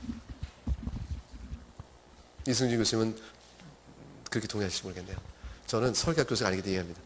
설교만이 교회를 개혁할 수 있습니다. 그래서 한국교회 개혁과 바른교회는 목사님들 손에 달려 있습니다. 남 돌아볼 거 아니고 내게 주신 양떼를 10명이든 100명이든 설교로만 세워갈 수 있으면 하시고, 지금까지 영광스러운 직분을 영광스럽게 수고하신 여러분 목사님들에게 격려의 말씀드리고요. 감히 제가 뭐라고 하지만 또 위로도 드리고요. 또 칭찬해 드리고 또 그러고 싶습니다. 너무 감사합니다. 오랜 시간 경청해 주셔서 감사합니다. 고맙습니다.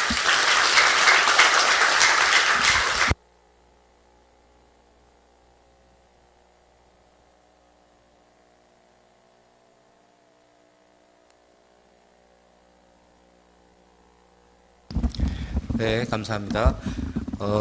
광고를 드리면 지금부터 1시간 동안 식사를 하시는데, 사실 이제 교회 장소를 섭외할 때 제공하시는 장소를 제공해 주시는 교회에서 부담이 많이 가십니다. 그래서 최대한 장소를 제공해 주시는 교회의 부담을 덜어드리기 위해서 저희가 이제 도시락 주문을 했습니다. 그래서 너무 성의